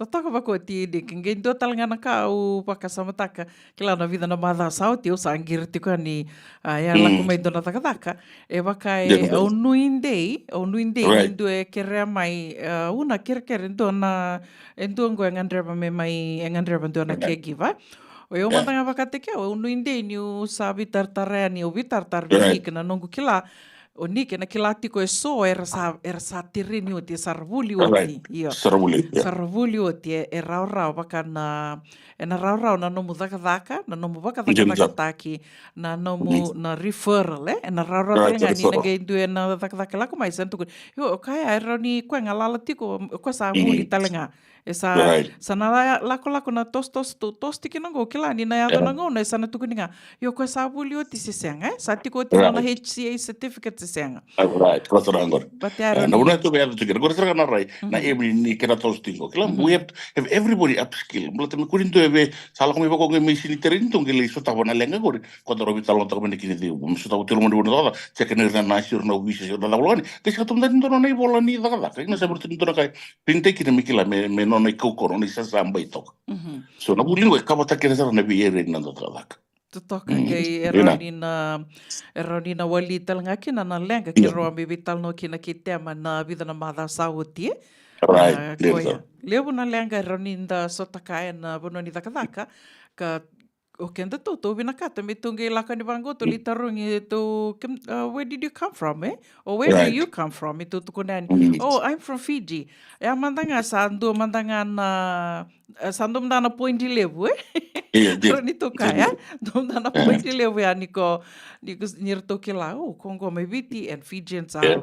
well known for their caregiving, their na sympathy na empathy tiko bir na yalo, iyo na yalo Yeah. tiko be kenda to ka Yeah. to roni be garabikina iyo endo na wakana kakiroa mi vital no takatiko ni aki tema na vida na madha sauti aro ni tona wali kina na lega na buli vango Na buli ngana der dar kina ndo tra be do tino gita um blete bidna usu tabe bidra kisi kla kin to tolong mi wana module de bidra I look forward to module 3 but then tambe batta ke ron dra bi mata ke kisi represent ta gorna mai buli and we try and find a solution to that I am balata ngadi ndro sabi tango na platform go o ela ta biro ni buli kaya de lomo go and kini ngai ke what happens in Vegas stays in Vegas as well as this classroom you ko amna ke na muita mo ke kote mo le o se tumba ino mo le o se una no da bidra kisi ron da ke no I just want to see you in this platform mo se ta kamanda ono no plata na ndona kali we atu ke le wir ngo na bimbu ta go di job sera kuta ki da ko ba no da ko tema na ndona ma da wa ida ke ya da bango ko na min primary ke ki le se na singa moniti me le se me off mo ko weekend na waro ko broi te waro isi ta bile se na monis satu no postar no bilka ni ngoli ida plata na da no mo da ka sini bin ka ko no mo susu bin da ko no mo rili mo bi ko na da ka sini spend ta le no time na talibodi sini spend ta le no time na Facebook si no tutto l'attenzione sulle certo avio su sta talite ko ki no to ki da ko tsana ki taro ndoro bitar toro ke oro de batingo ga se bidana bido so mi primary ke ki no ko say $200 pero kona ke ki wata mo so mi $150 me lu tsumo le $150 o ira ndora kan rabe marretro no rese ndora ka so li da ka butiko Ndina. me gitu ko so le ngabe $150 you can save $50 ango so ka sinji ni ko ndo i okay so ke la ka ni sa adu bi ko na ka to bil ke la sinsi ni ndona bi la sin ro da ka to buy a book or buy paper e ko se ka to kan ndona ke mu ko san to ro bil ke no le sin da san to ka ka bi Sindana ka tango Io, ki ko toki na. io na module 1 kita ulit na module 1 na contract so o da ka to specified bit and now I dedicated to contract ka sa ko dro na the word na module 1 era sa shift na ka sa kilatun so si na to bi ka go madrasa ka betu na non contract o waktu ulit na contract between you and the client pero da mo senta que na contract dengan ni ko ka sa ngora ke mu sa to ko ke mu so go ni ko rondol dona sin so que se estar que embo so na presenta na one contract le bando de ko se do ko se do ko no que data que lo mundo con que data so that the contract becomes what a legal binding contract that will be used for you and against you right so you sar ni on de sa lo ni kira na ko o ke giva to no murili ngasi mo sa faite ka to ria umble o so lele triba ngo ngas o sinra umble to eu bote ki primero que eu usado Kira sa sinta tu dona contract, right? But una sinta di taratalento unless and until the contract becomes null and void. Okay, so na ona but na kasi ko pero tu bibiso to non tramo, right? Gingula sa to ko bala sa sa gula sa ma. Kuno ko kay alpha him. Ini le suai ni ibina no ko sa tibi. Iki la ngamo ko to sa na pepa. Ngasi remember you and I we send a contract. You didn't send a contract with my reliever. You and I we signed. Okay, which your copy ko bimbi ke me ro no ko dor copy ngasi dona no ko pe. Itu no kasi I can't find my copy. It's missing. Okay, well, I still got the copy here. Right? So the contract is between you and me. You can pay him that low amount because we have agreed on $200. You can pay him $150 because you and I have signed for $200. So yeah, terus terang aku ikut tunai because I'm less. But I'm going to say okay, but I say, Congo na live. It will live below. It becomes a legal binding contract. We're gonna sue people. They sue each other for billions of dollars, thousands of dollars. Using that power becomes a legal binding contract. So, in that way, a safeguard the kira kurama ibuli, but in Rakila, Nakango. In the way, Nakawan job by Metortani, Atu Viranako, Marapala Kina, one contract. Totoka bakoti. Dona kaya na utia osana tu sartunga na kaya mo ronio tango makiko kinai. Tango makikukin. Right, kita lang contract. It's na page 2 the contract. Page 2, may baka metosa na kemuisa. Let's say that $25 yung gonna kemuisa kan agree $35, so it becomes $200 within a day. 35 times with 8 hours. Baka ya lo kinasi. 35 times 8 is $300. $300. Kemuisa ndo sing. So nito na second page of the contract. Tuno bango renegotiate contract na page 2. Kibambal in nangara virtu kan ngasi na tango urang gora la kutunga ibe. Nondo bule la kutunga bado. La kusumbu na sinto ena limpulo mai ia la kusumbu to no at least $25 ngam sali bedridden kin because sara daka we libna daka sara we ke we labe mai ke spans ba ko ya ko jige na page 2 whenever na yato menanga una ya you could renegotiate talo kasi metos da ke muy sau isin point debido sa daka wochen para $25 ko sa o si va tul namba ke banamba ko takarabir ko sa to sa sara mai $35 right but you tell a point mun ro senta mun ro contract metos da ke according to the level of care you gonna garabin gas. So in the other way, it works for you, and it works for everybody. O sa kanga ke baka do venga rabitiko do setiko na longa niungo ke baka do sembera ni lako endo litur na mondo le baka tabi na buli ka baka idorti ngo e ana baka mbula i kali ndo da kavatiko valeta ni ana konterakia e ando na ikoroni no so matiko undolu baka undolu senrau beaka na nandola me rano lako lindambe ke nandua me na buke ko mana vola no contract ia kongo tiki tali tunga ni buli ka baka buli tungo gendo na ka ni kenda tali takatuki na state mandango California ka kiroa sami vital no ken ke to vital no ken na mbaki sawa tiki nandua na lawyer ka baka tavitiko na ethnic media services ko na lawyer go a vosa sartunga ko na non randondonu na randondonu ni tamata daka tu no ko e California ke baka tiko no pepa sesenga ni tiko na no randondonu tiko na no randondonu sabula ono do tre ke ko sabula ono na tiko na county because akai to te tu i Sonoma County ko o tiko no bula ono ko sakai bono ko sa become a legal permanent resident of Sonoma County are yo tinga bula ono la so na ni ata beli ko na welfare ke ni Sonoma County sala ko yo so to tanga bula ono ke bula bitu o ke mabo boni ta are o se amte ba pep ke i de kisin point sin de ba pep ami tiko no bula ono sa so mi rente tu ke so ben apartment so mi moto ka tu ke ni tinga bula ono bula bitu bula ono da bitu na mabo i sa claim transrana welfare ke le weekend sa to dikilaya right claim transrana na welfare me virtu na county Sonoma but you say to kitru nongo ka ho no bolo you become a legal permanent resident over 6 months or so but the clado no law right ni ona da del ke tapi law matal liban o sa mo incorporate na buli but the merni kiram da equip take wale you become upskill totally upskill in the welfare and the social economy of our state of a different economy of a different counties dina todo ko Nick ngai ndo talngana ka o asetika ni na madango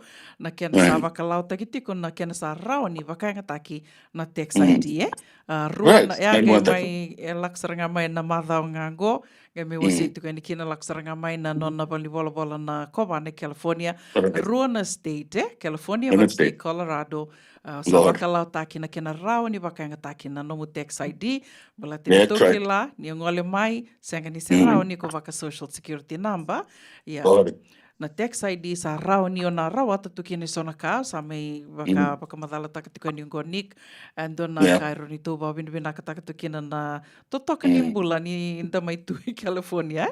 Yeah. Koe, Dentro da Rona. Mm-mm. Da levo ni privileges, é solito. Tēnā tō Dentro thoko.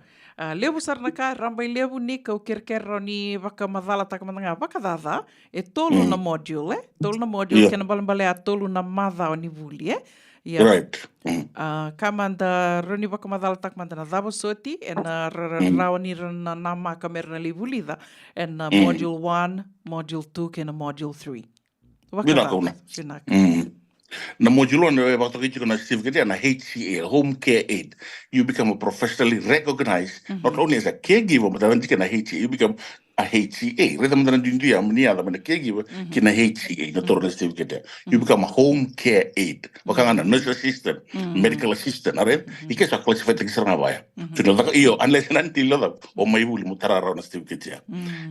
Lima na ya na ka wachikira na professional nursing ethics, na fundamentals, na contracts, na work contracts, na negotiation, na client safety, elder abuse, kakita tarai wana HCA module one, na kila ketu na zoning, so na counting na fire counties, na very fundamentals na like the nursing, I mean the caregiver. So after that, you become a certified home care aid. That's another HCA from caregiver to a HCA once you qualified. You know, once you've done your certificate and you've done the 5 hours of training, Which is module 2. Module 2 is a practical caregiving. And you're a professional trained and certified caregiving. The certificate there. Tintalana ewa, evaluating our certificate that you've done. A practical. Major component is a practical part of caregiving.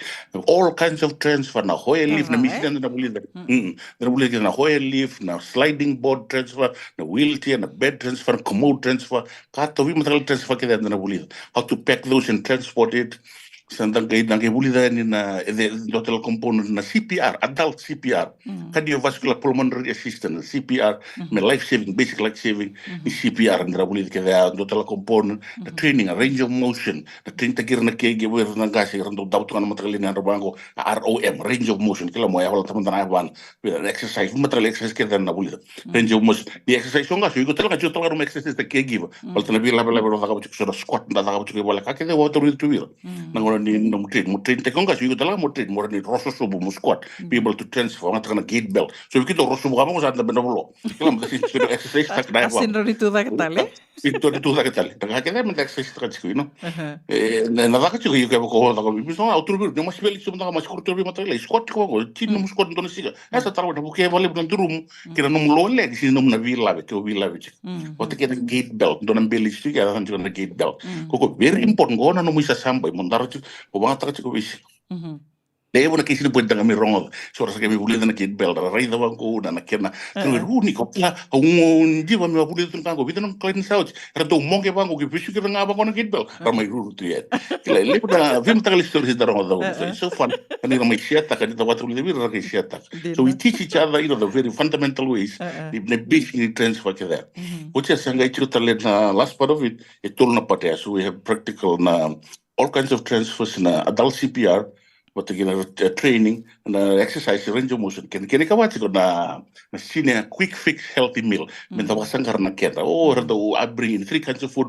or to sanga divide them in a group to sanga baksangar and they present it to us and then we'll taste it for lunch it's called quick easy fix como sa andam sa ronong gas okay, what's sanga mata na national lunch easy via very healthy like a BLT sandwich basic lettuce and tomato sandwich bacon lettuce and tomato sandwich how to do that group ya to go in the stir fry fish total steam salmon lemon salmon all those easy things that fix quick fix and how you present it na color the vegetables they hate their vegetables so once you present it in such a way with the smell while cooking it kan jit service na Japan this is what I learned in Fiji jit service GIT just in time kimbal ko min tambe sarka mo ngas yugi wasa sa kay matar ko to da ko tumisi big sen tamisu kim do line tire mo ko so na so tiro wasa ko ko kitai mo ito tumunta ko sabi uli sa rin very smart ko say operate sa business maka so na formula sa lay wada uli to which may yang sa na di training ko and they love it which nga sa simple tasar kada wasa lives that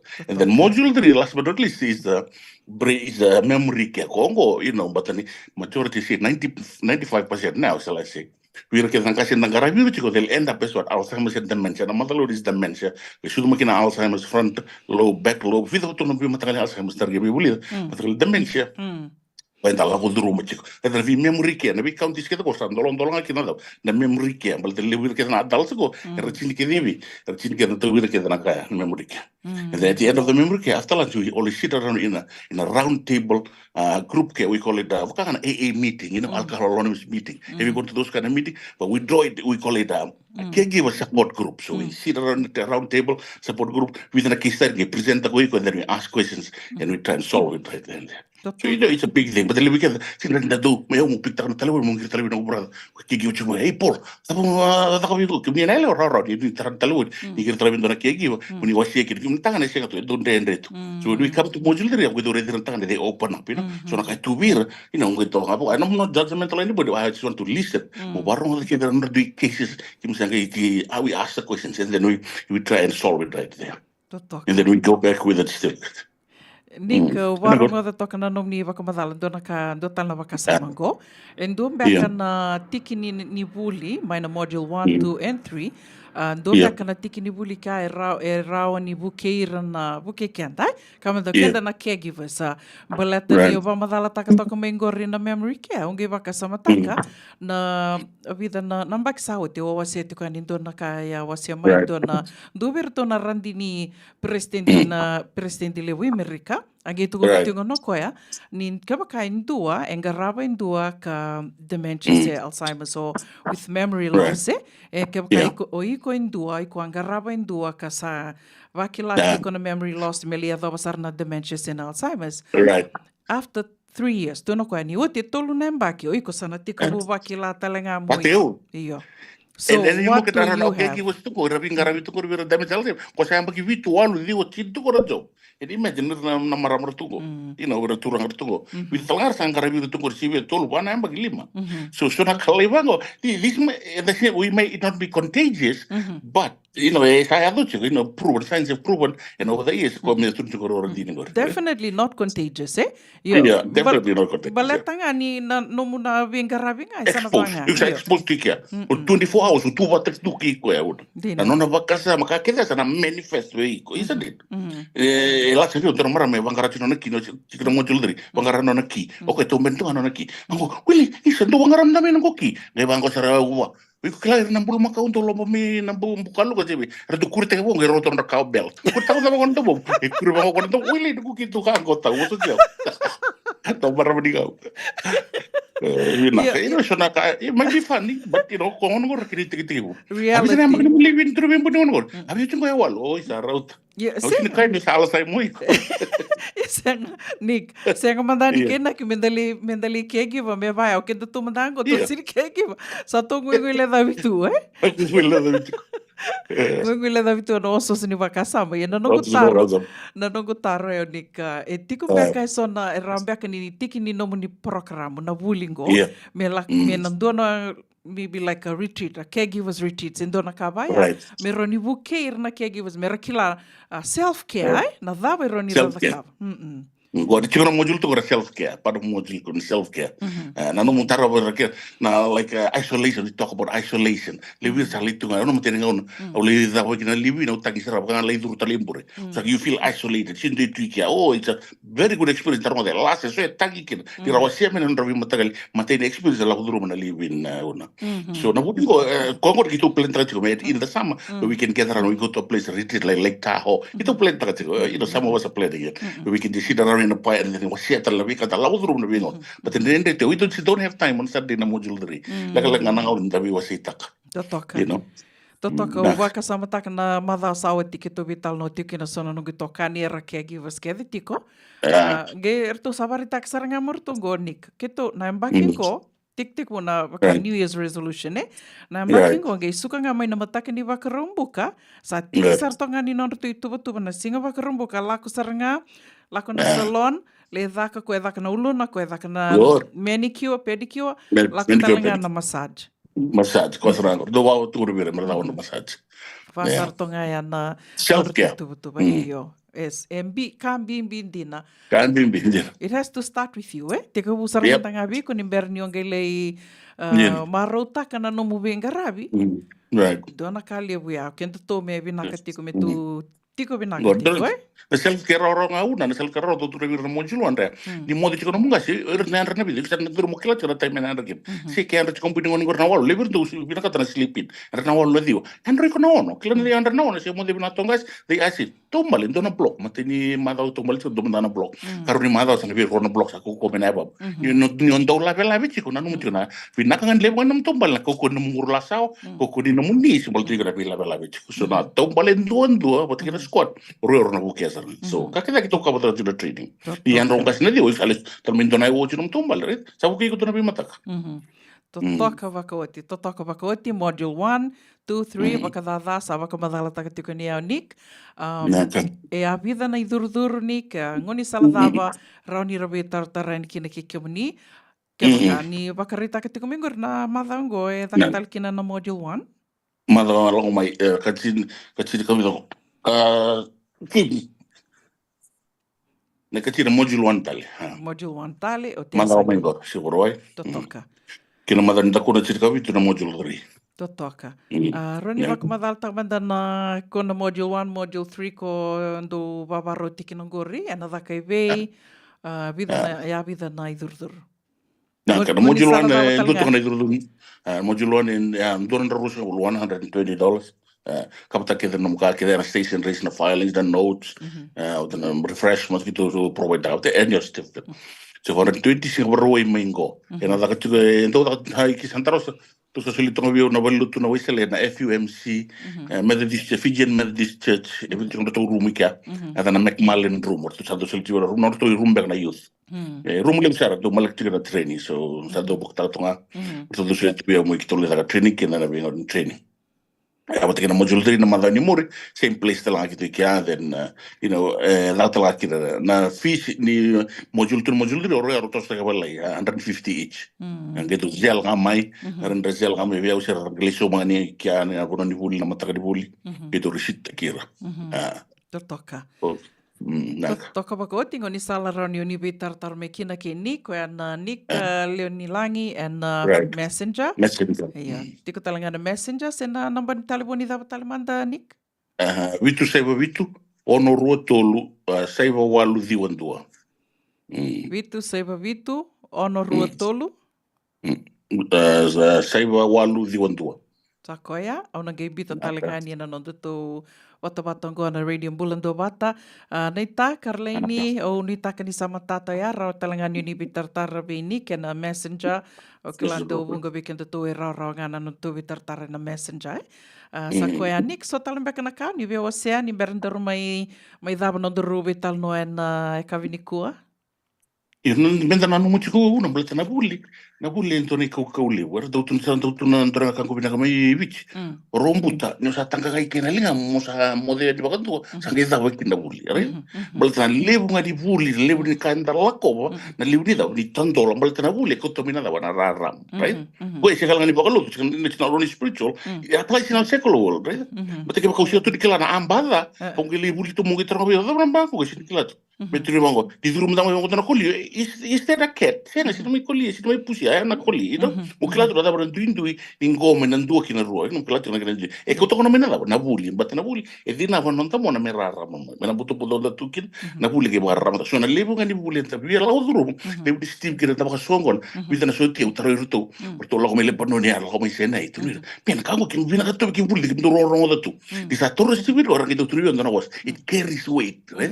Carries weight. Trainer kita biasa sangat rabian tak apa mau dona boy buli bio ko buli nevi la como dice la roto bina kritika bina nevi turu ko ni ko bina katara na buli roto mbalet ko sa gela ko sango na january fo le rikur be buli nevi atoro ko na step ni mojulo me taraw ko au bela ko medics mo linda ka medics la me turu na nevi mo linda ka medics so sabera atoro ko to no nei bol turu ko sana na kiruit na di bar sama na melo mo tu di rai waktu ya so na ande klon le buli kan tabuli da mande sotia ibe me buli tu ka mbal tango but sa tiko ko na em non tata na bela turu na nevi medics medics. Mi ponto na helicopter mi kiso tagir na medics na field ya. Totok. So sabi na kato ko mi genta kana libo ni puli. Ko na caregiver na emergencies na CPR. Tuno ko tali taka sa CPR. I kan mo sara ni binakata na sotia.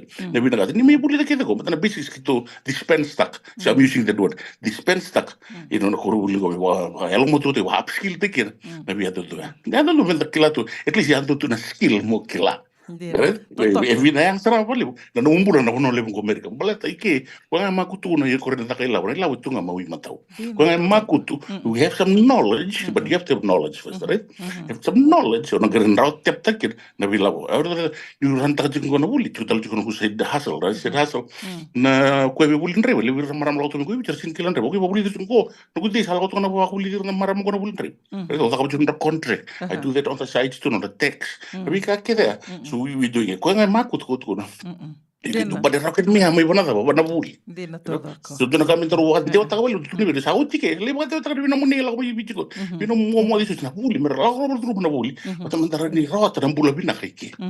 Ena? The American dream ko ito nito. Ini ko kay obvious tomana nga na nomni baka rita ka mainguri na buli na buli.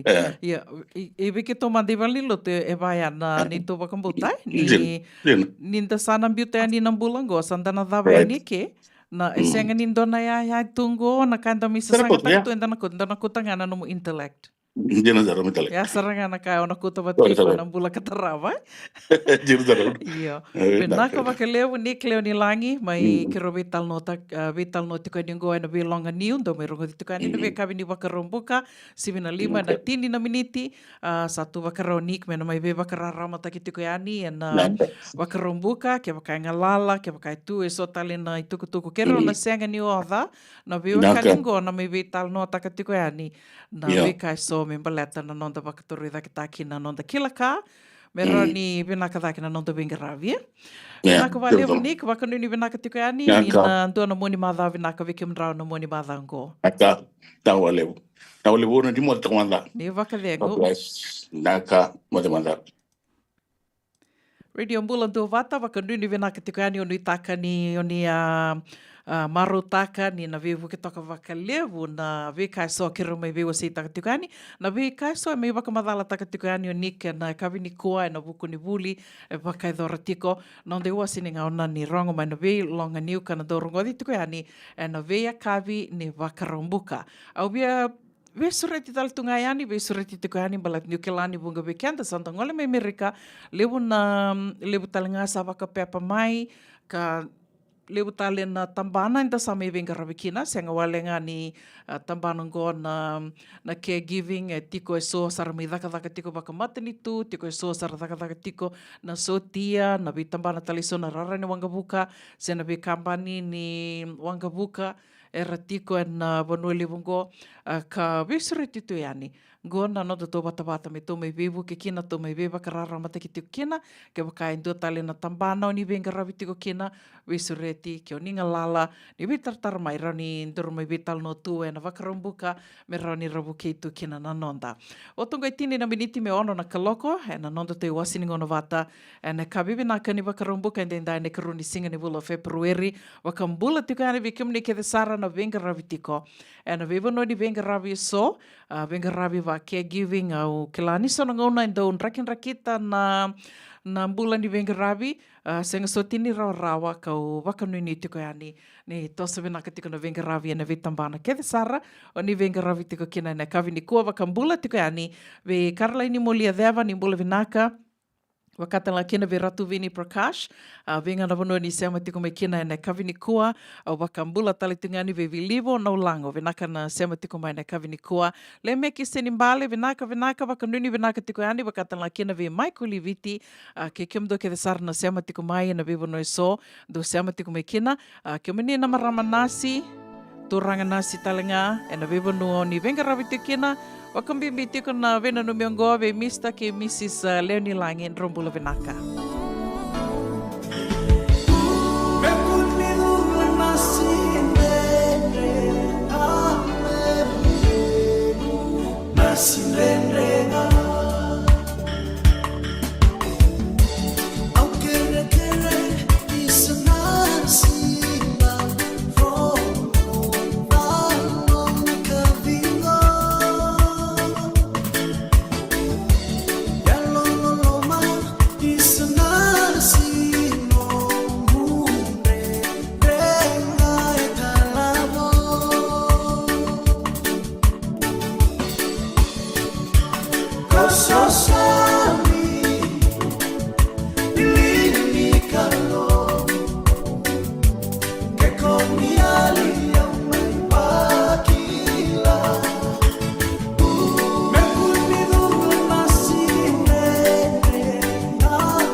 doyan robina kana maraman ita. Do samba di ba kusu-kusu ibe. Yandra naita. Kita sili katalaw mande na Orange Lounge. Maleka.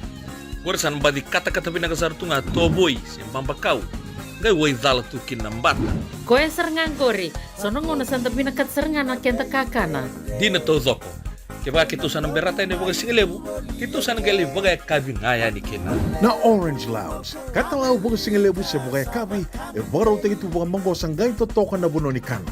Mai na menta to ide ni ti, kena Ina ibu singile bu sebuah kabi me bakana bu sekera. Na sui ike tabu teke roro bu lolo keina vida tale.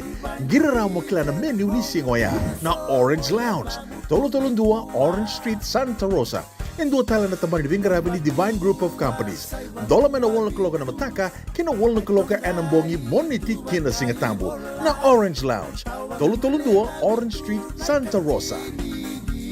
Dan rembeka nang wala ni kibal ni lo tira buku ni oso-oso pakadadaka.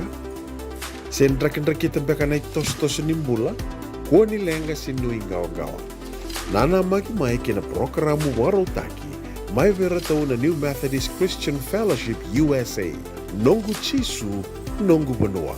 Rongo na bima maniona na kabini buku lulu bei Kemando e California. Bima mani dua na singilewu ni lotu lewu bei Kemando e viti. And a radio bulando wata San Francisco. Me kauti kanda wata mai. Tamu kalawa ke Mrs. Titilia Naitini.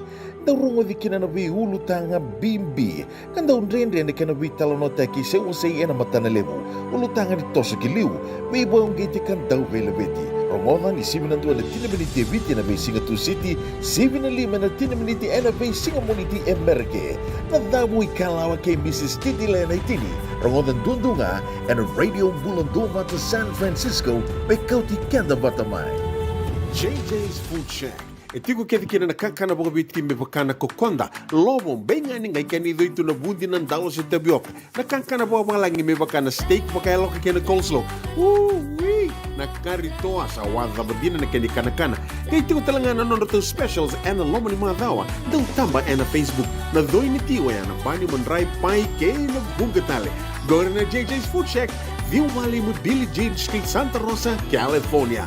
Pero talagang rito dili mo yang may Santa Rosa, may yato saray ni Kinavato. Giritirito sana Kinavito, Saiba Vito, Tolo Vio Tolo, Dundo, Limon, JJ's Food Shack, Santa Rosa, California. Radio Bulando Vata, me kauti kanda vata mai San Francisco ki bura-bura. Sema mai ngai wase yani.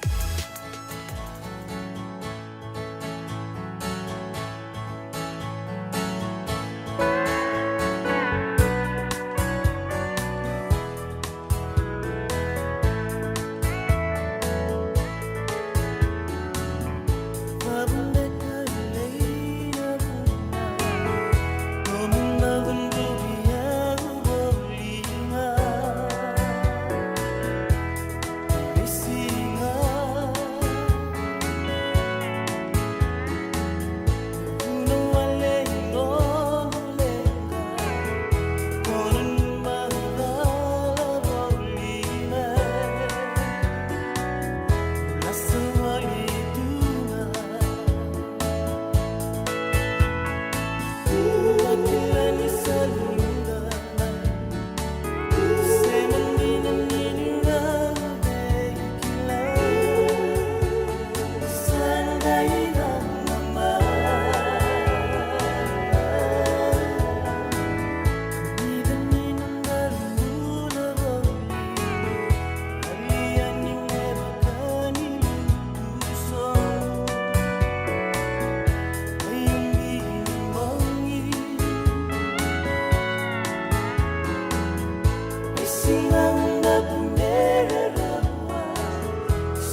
Na radio bulan do vata totoka nai tavi se roiama i verato na bola ke na turumbu.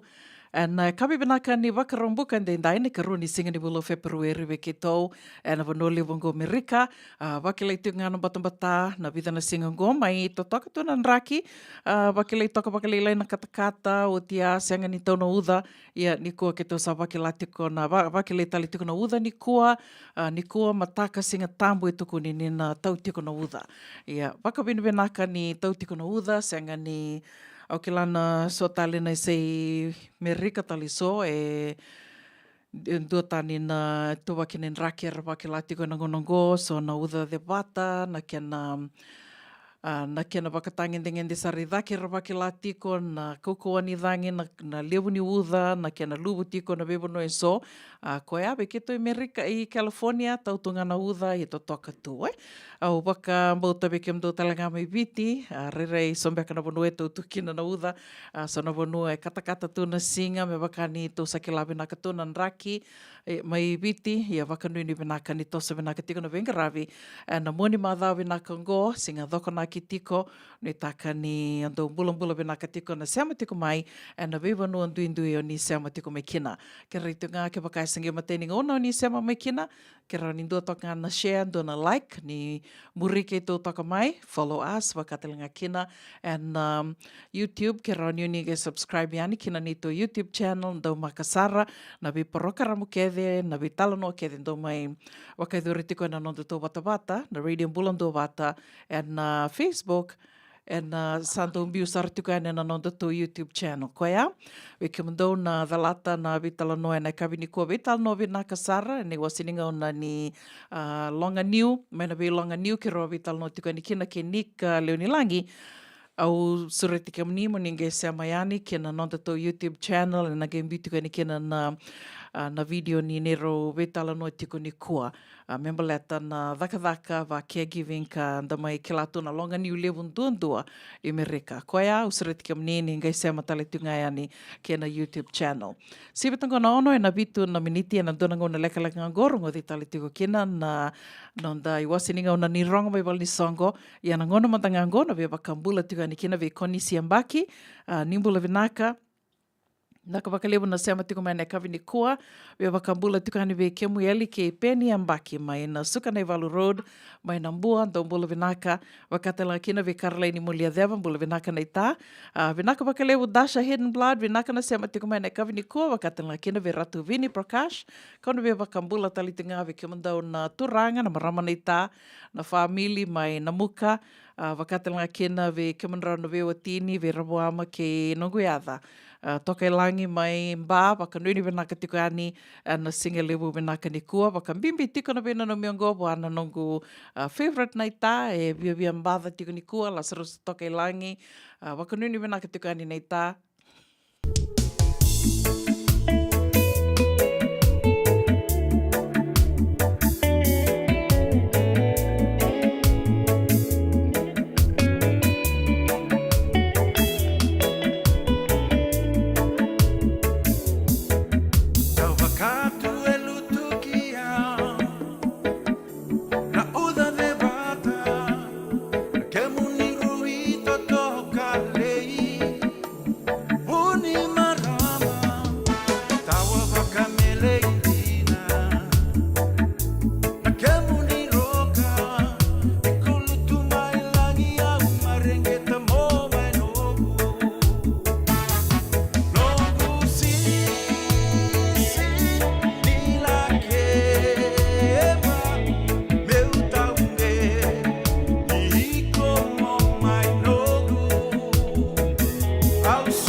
ida Nino busisewa Ni orongo bosa mai beira Iko taula bangatali na vei mosa ele la mutiina Ere ba avenu Samo de mola iba nundia Senga sutini anga No vei bosa kola irungo damai Ora mai atona Elonu uninomu mai rawai Taula libe tawa sei Saroro ti o mai Sambaleti onga Ni osaru ya loai Awanui da atu Mendaru mai ti o marau Neba aya tori ina Na yala yala ni nondaru mai bau O bakanando tuya ele no mosa ni tatau veiau Ni o mailu batatani Na nondaru mamani ba mau Sala imode mandayani na isle na mana Tinindole na ngabuna Ni o mai ba atawa yang ataa Ora iti o bangatengu Mame kayo mua au ngata Au sana le sutale Ina nongu bila sama awa Au irea meu sana Le sutale ina nongu yasa yasa The au robe abanua Ilasa unandau timbitaa Tani mai amna numi o na mo tuyawa Ere ba ademu Samo de mola iba nubundia Ere ba ademu Samo de mola iba nubundia Ere ba ademu Samo de mola iba nubundia Ere ba ademu Samo de mola iba nubundia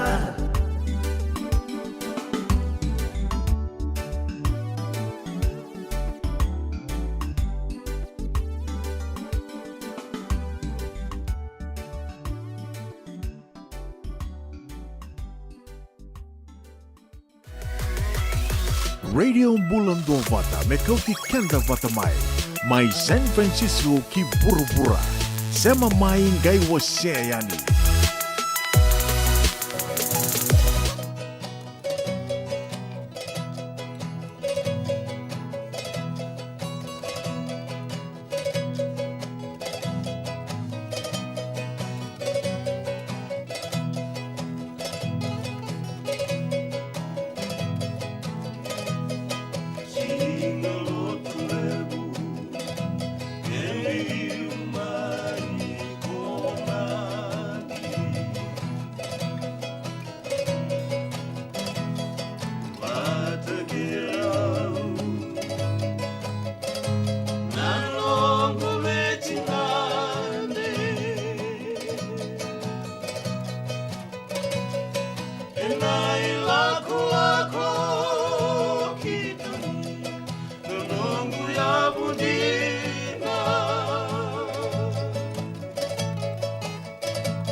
saki-saki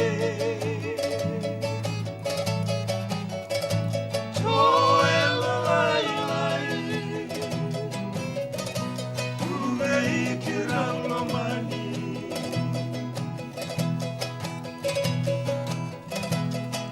Ulo udilisi Nona koro sa ikabari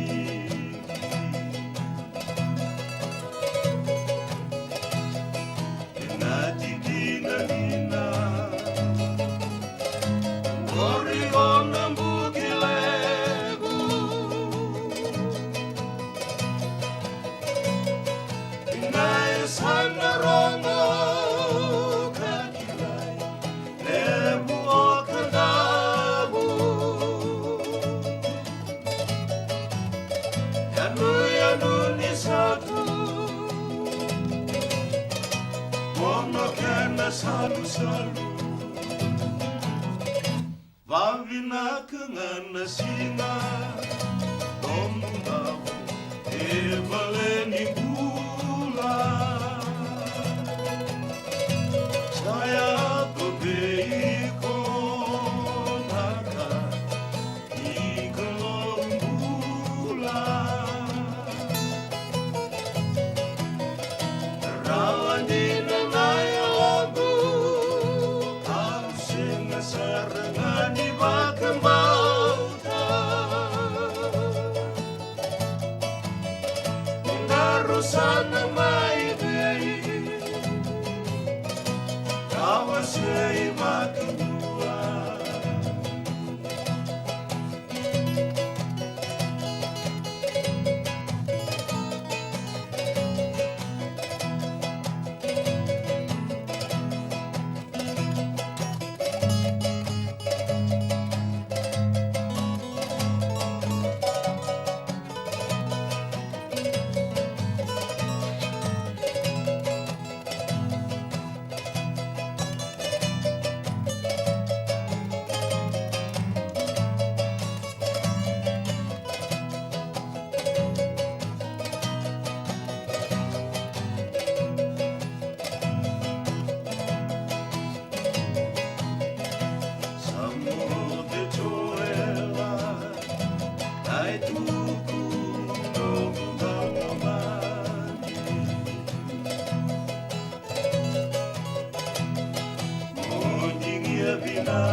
Leo mingai susomiani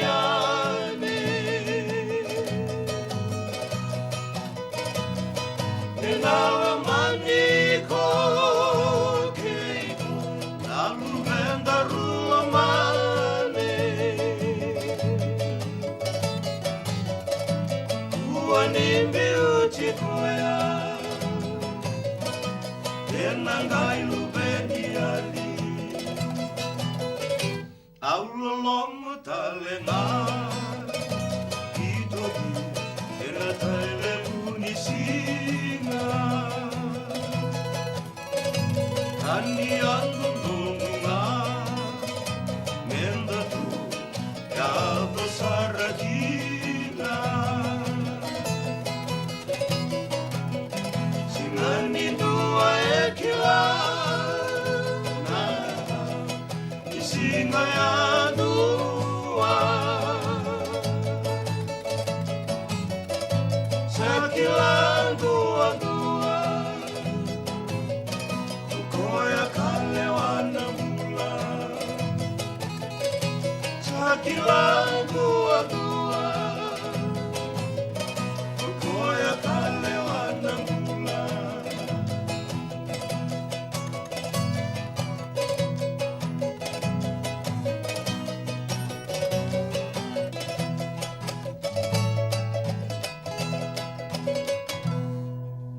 Doyan Robina kana maraman naita. Do samba di ba kusu-kusu be. Yandra naita. Kita seli katalaman din ng Orange Lounge. Maleka. Gorsan ba di kata-kata pinakasar tunga toboy siyang pambakaw.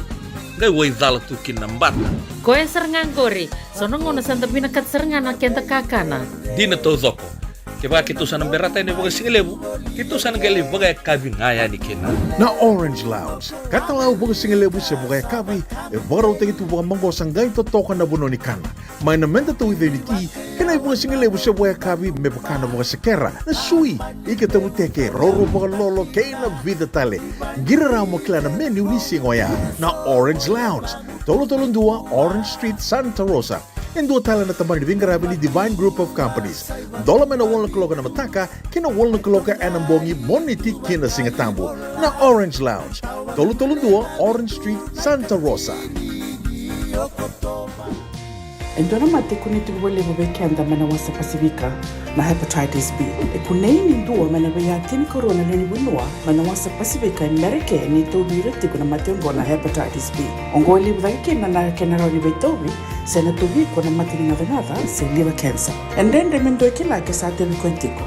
Na bakani sa ngusoti ni kene bakata kila se symptoms. Bakabo ke sa mbimbi na mate. Mbimbi ngona kila mono bakani kebi membaleta na hepatitis B. Peter mai kena telefoni 526 ono vituva 51 sesi kobo na nondo to website www.sfhepbfree.org. JJ's Food Shack. Etigo kedi kina na kakana boga biti me bakana kokonda. Lobo benga ni ngai kani do itu na bundi nan dalo se tabioka. Na kakana boga malangi me bakana steak baka loka kena coleslaw. Na karitoa sa wadha badina na kani kana. Kay tigo talanga na nondo to specials and the lomo ni madawa. Daw tamba na Facebook. Na doi ni tiwa ya na bani mandrai pai kay na bugatale. Go na JJ's Food Shack. View Valley mo Billie Jean Street, Santa Rosa, California. Karo talaga nito dili mo yang may Santa Rosa, may yato sarani kinavato. Giritirito sana kinavitu sa ibabitu tolo dio tolo dundu al limono. JJ's Food Shack, Santa Rosa, California.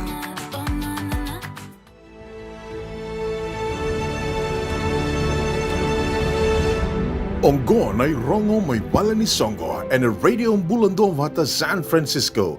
May kauti kanda vatamay. Vidanga na tukutuku ya doroti kumai non te wasiningo na ni rongo mai val ni Songo e kabi binaka ni wakarombuka ndendai mataitunga ni tukutuku be suretira ramba tiko rekomunike de Sarra na Bay Area na South Bay, East Bay wakati laki na bikimdo mai Santa Rosa ke wakando Makutu na Laksombo mai bikimdo mai Sacramento kinandua na Danisi and tambana wakabiti na LDS Fijian Branch Wakaiduritiko and Rua Valima, Ludman Lane in Millbrae. Rua Valima, Ludman Lane, Millbrae, and kabini wakarombuka mayongo, naika dioni singa ni vula Februari te kabutika na vitu na kalako ne kavi, kena via mamani tine kandua, and nambongi kana wakarota gitu kina na wakakavi, na wakalama binaka, na koko, ningole mai nda mai sota, nda mai vemarota ki mandai, sa te kububi na katikongoa na embaki vau, embaki ronondolu ruasanga bulu kawa. Tukutuku kataraba na vesureti raramba talitungai ani, vesureti raramba tikoyani, ango bekamni kedesar na timi ni netball, ke na volleyball, senga walinga ni vekam tatou en Bonongo, California, vekam do talanga mena ve state taliso, vesureti raramba tikoyani, orto nambula Bay Easter Sports Day. Rotona committee ni Mbula Bay Easter Sports Day na buku ni sota ngoa na netball ke na volleyball kana wakaiduritiko na wakaruai na katolu sangabul ni singa ni Bulomati. Wakaruai katolu sangabul ni singa ni Bulomati na wakaiduritiko na Jerry Rayba Ash Park tolu vitu tolu ono 5 Ash Street Newark. Biutikani na kena tikindongo na nonda to wata na radio Bulando Vata ke wakau ni semberni reida wasambi to tiani nenge sakawayani na nonda scroll sombiani na nonda to wata biutukani kina na tikindua katikani kina na nonda namba ni telefoni o nema ni tawa ke lani atavuni wai ngoe na buku ni wakatataro ke wakai tikumbea ke sana wakatataro vikimdo na via mai wakai tabitiko na sota ngo na telefoni 526 Diwa vitu va ono. 526 diwa vitu va ono. Na duru bekimdona timi andona via mai wakai tavitiko. Duru nindona timi e $250. $250. Rawan yu ninge veitartarani ke Peter Isaac and ka rawan yu ninge Zelta talengayani na nomoni duru nomdoi duru ni timi kina va saiva walu ono tolu vitu tolu rua walu wā. Peter Isaac, wāsaiwa walu, ono tolu vitu, tolu rua walu wā. Na i dhobi wakaruta ki tiko, rua na undolu na ndola nei lavanganga, weke mdo na timi ni netball, timi kananganga e na netball, wakatelanga kina na timi kananganga e na volleyball, rua na undolu na ndola. Runners up, do na yan dua na undolu na ndola.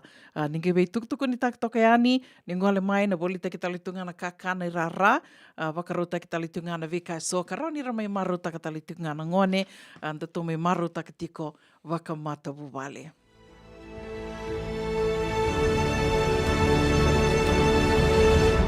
Ongo na rongo may bala ni Songo and a radio mbulando vata San Francisco. Me kauti kanda vata mai. Se mani songo dhawan, do lewena tiko, sendo sengai na buda tiko, na dhawa no mundu i tuba, ndo wako tamai na rani mai kadhiwa ki wale tiko ani, na nonda toi wasininga o na ni rongo mai wale ni songo na radio mbulando vata, seanga ni ono soma tikina dona ka, ni wako tanga mai, kina messenger na radio mbulando vata, rautalanga ni o mbitanga mai biau, una buni nda kua, mena mai kadhiwa ki tiko ani ngoe dona ngoni sala, roni na vibu ki tiko kina, na radio mbulando vata, kina no mundu sasanga. Se mani sai burubura dhawa i tiko kina na nom dei songo roni mai kadhiwa ki tunga yani na radio mbulando vata me wakani no da tau wata e tau ia kede tiko na tau i burubura kede waka bina ka tiko ki na lewe vitu sanga bulu na undolu vitu sanga bulu wakadada na undolu na leo ni non da tau matabu vale ni radio mbulando vata ka lewe ndina tiko na waka bina ka ke rete ngani ke wasi atonga yani na non da tau wata so sanga tiko ki na takete lewu na ndua na nrau na undolu na leo ni non da tau matabu vale na radio mbulando vata. Save mamando no ono, e ne kabi binaka ni wakarombuka and then ne karuni singa ni bulo February, ke to wakela tiko na nraki mbata, nraki udo tiko, na Vanoli Bongo, California, ka okela ni ndo wakela tiko na katakate ni nraki vikimdo na sema tiko mai na taini vuruvura kandua. Wakambula tikani vikimdo, ane kavi ni kua, wakatalanga kina vikim ni kede sarna sema tiko mai.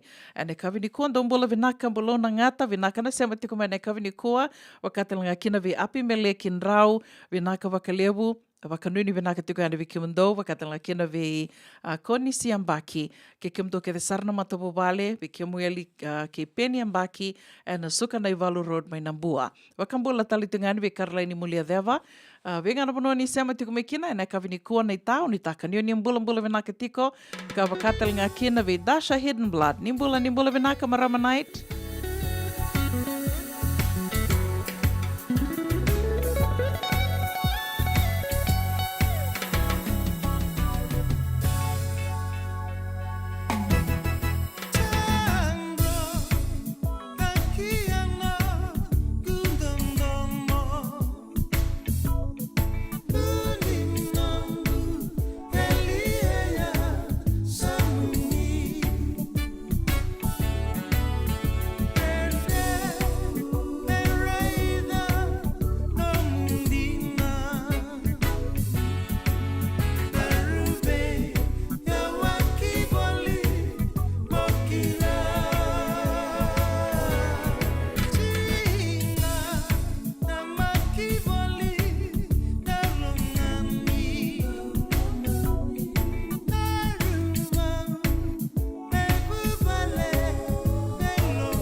Renre, ninonda rube bosaki, besuki tunambulani beite maki.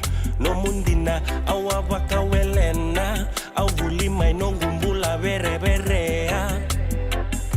Au kasi roko roko rayane, tebukia na no muinda mendame. Rongo tia tuna watuni vanua, meuseretia. Au nandungu viko, borosi ninunda rubu valebo. Ai teki bubo, nei vola ambule ambulo. Sai kolewa, na dongu ndingi, yava mundu anduanga, etunga iye nei vola bibigi. Mo bakai o ngamai.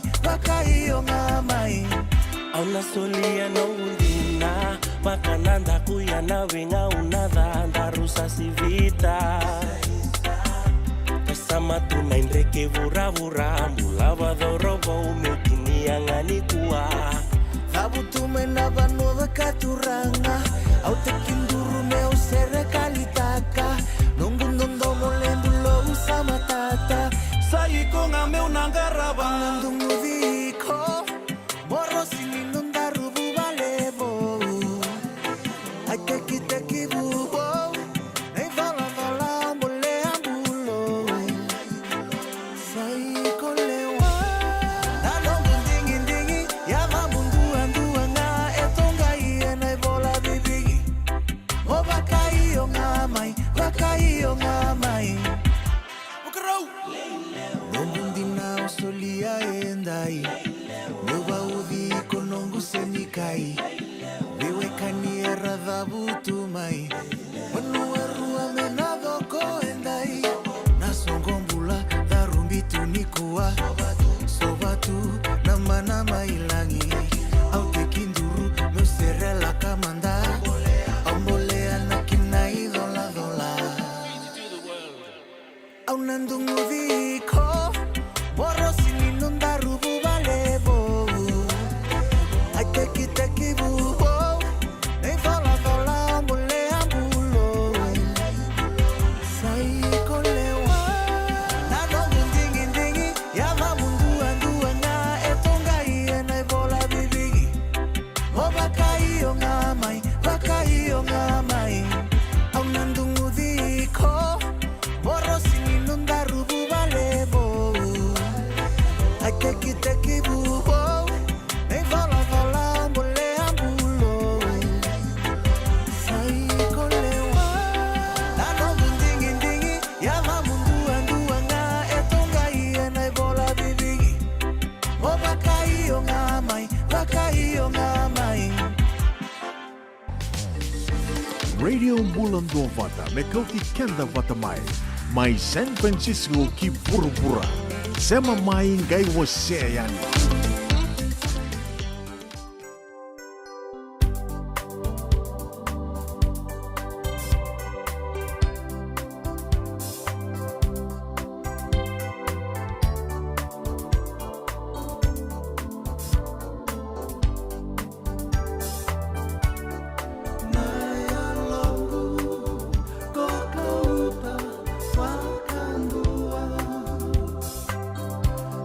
Sona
Tamu kalawa kay Mrs. Titilia Naitini.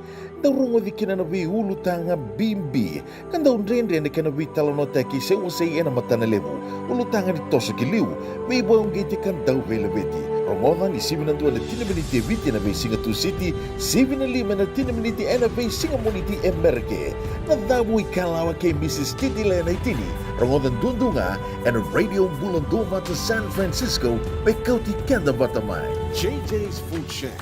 Itigo kaya kina nakakana mga bitki may bakana kokonda. Lobong, benga ni ngay kanido ito na bundi ng dalo sa tabiok. Nakakana mga langi may bakana steak makayalo ka kina coleslaw. Woo-wee! Nakarito sa wada badina na kani kanakana.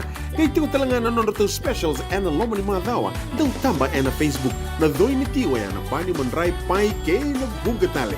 Gawin na JJ's Food Shack. View Valley mo Billie Jean Street, Santa Rosa, California. Karo talaga nito dili mo yang may Santa Rosa, may yato sa rani kinavato. Giritirito sana kinavito sa mabitu tolo dio tolo dundu al limono. JJ's Food Shack, Santa Rosa, California. Ai, dong pula. Sabada betul mereka na bangkara-taka. Iyo, dong pula vinaka. Sato sa vinaka sartiko. Sangai rau-rau ni sangai adamai na work permit Isa vinaka. Ena sang talangan nila ang gawin daw na nalaylay. Vitali matanga ni sangati ko na pepa. Oh, isa dina. Ayaw saranga. Iya, ena bibuk sarvikli bukan kami da kilaraw to keso na kami. Paleta na daka-daka retunggo Iyo, di na saranga. Binangon nga menda daw warong kinabilong new and na radio bulan bata. Nadama? Na bilong new and na radio bulan bata.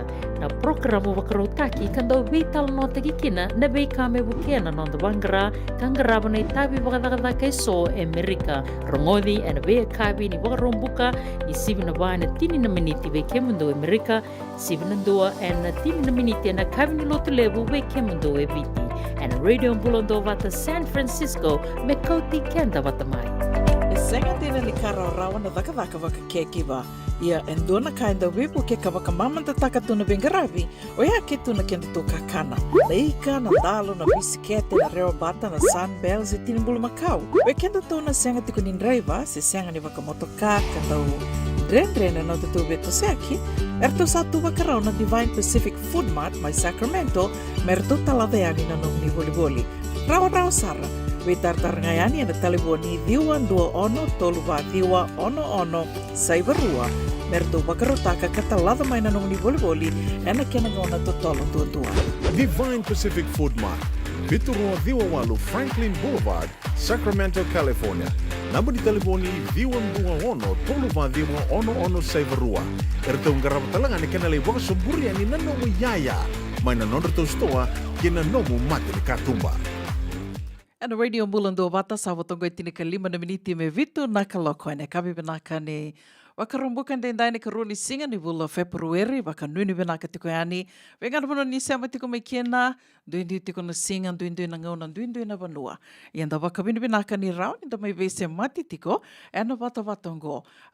Kila na ni wala matai sena Facebook na wata tu sema tiko nango wakasama takamanda ena veisinga e 3.2 na bilioni na leoni banua.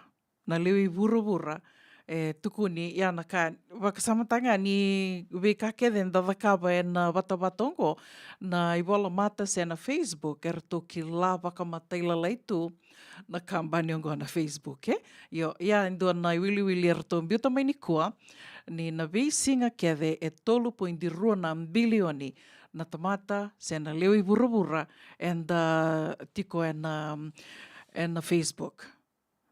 Sambu ngai wakasama taka na lewu ni lawa tu rawata tiko na kampani ngo.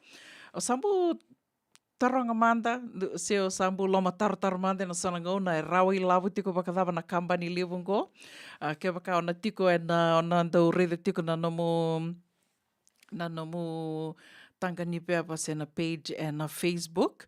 So na ngona tiasa ngendo lako tiko ani so na tukutuku ni wakambimbi tiko na tukutuku ni business na wakambisi se so na kai boli takitu ani endo tinga reda ni lako ani bena nomu na news feed na edana ya na nomu news feed na nomu page e na Facebook ya saranga na ngoni sala e rawi lavo tiko kina na kampani lewo ngo na Facebook ka wakasamataka na 3.2 na bilioni na lewi vura era rei tiko, era dhaka tiko, era dhaka taka tiko, sera bola tiko, sera sara tiko, ena visinga, ena nonra page sena Facebook, sena nonra patavatai, na nonra na Facebook page.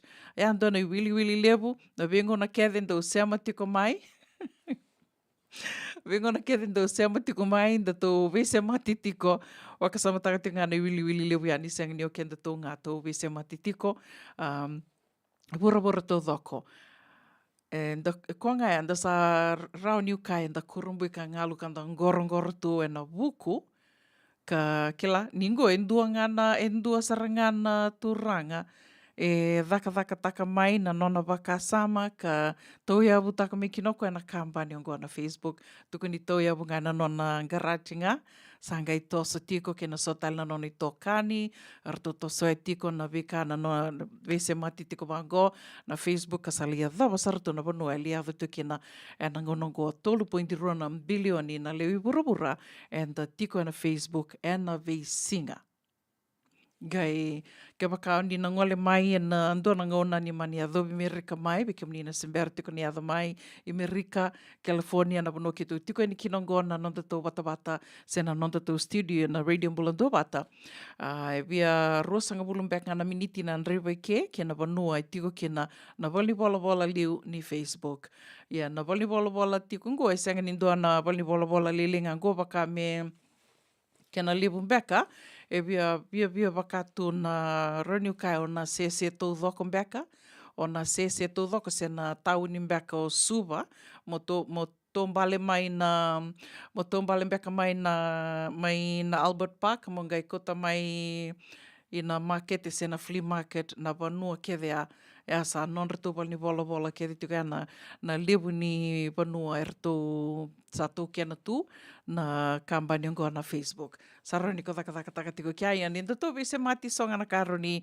wakaburu wakasama tu me to ngor tunga kena ia sa tosto na ko ngondo tu na tosto na bula na visinga to sabata tu ke na veka so rauni nda kurumbu taka tu na technology kandona kaundo se tiko ani wakalivo ya na artificial intelligence ya ndo talanga na kartu dhaka tiko kena na kampani levo ngo na Facebook. Sabatungo itini na miniti me vitu na kaloko vinaka wakalevo na sema tiko mai na kavini wakarombuka ndendai singalevo tiko ni wakaroa vike mundo mai viti wakanuni vinaka ni nandona moni madha vinaka na moni madha ngo tendo talemanda na nonda sere me to vena numi tiko kena na kavini kua me lutu tiko ni tavi dava ngai ngaravi tiko na bebo no e soni venga ravi tiko kena wakambula talitengani vembulona ngata vinaka na sema tiko mai na kavini kua bole vinaka api me lekin rau vinaka na sema tiko mai wakati la kina vikoni si ambaki kikimdo ke sarna matabu vale dau sema tiko mai ngori na suka nei Valu Road mai nambua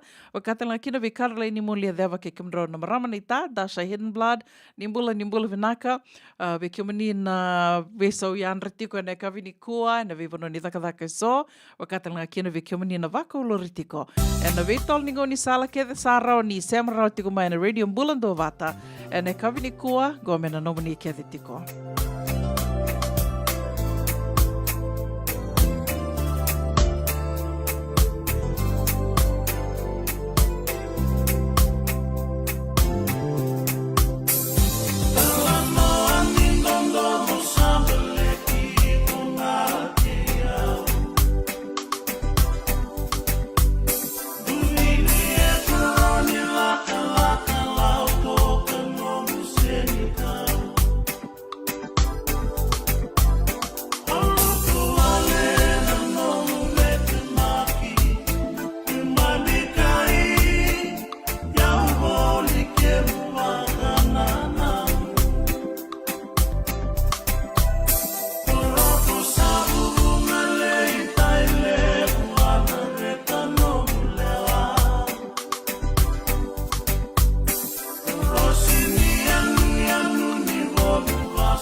Ena radio Bulando Vata na itawi sera talanga ya na italano ni Rosi ni anu ni bono ya sana mai dava talitunga kina no de wasiningo no Vata.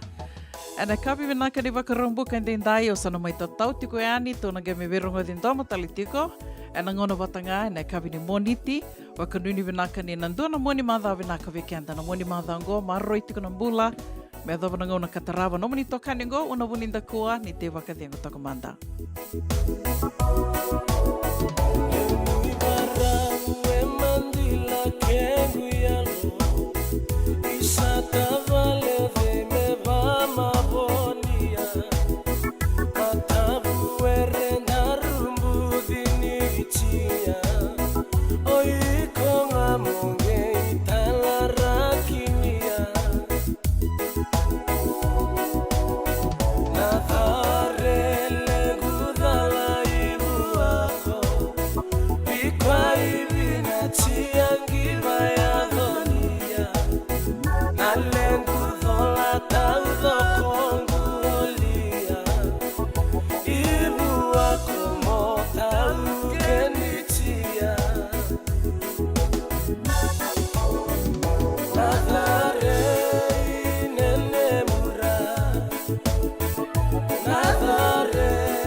Sangu ya loe mandila mburandina Wereni thola thokongu sikobia Na kei wali mengunda mpandania Oiko nganene inava mabonia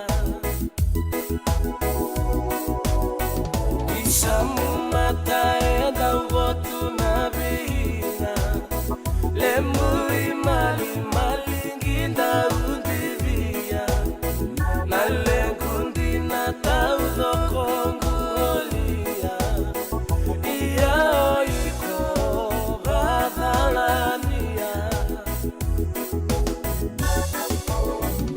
Nadare inene mura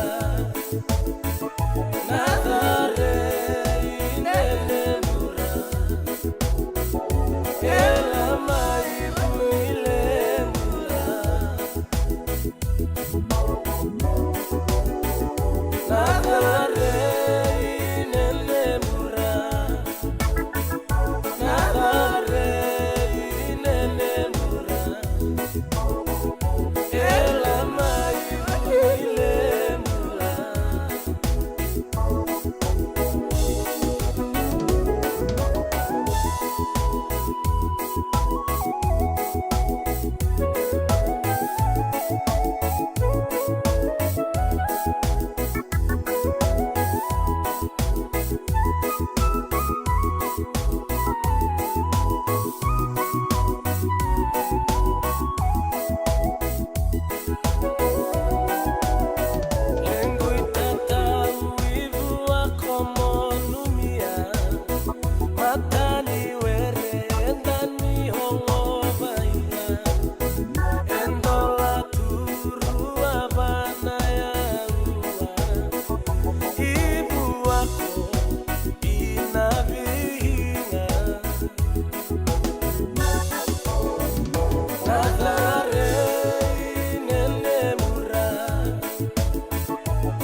Ongo na Radio Bulundowata San Francisco.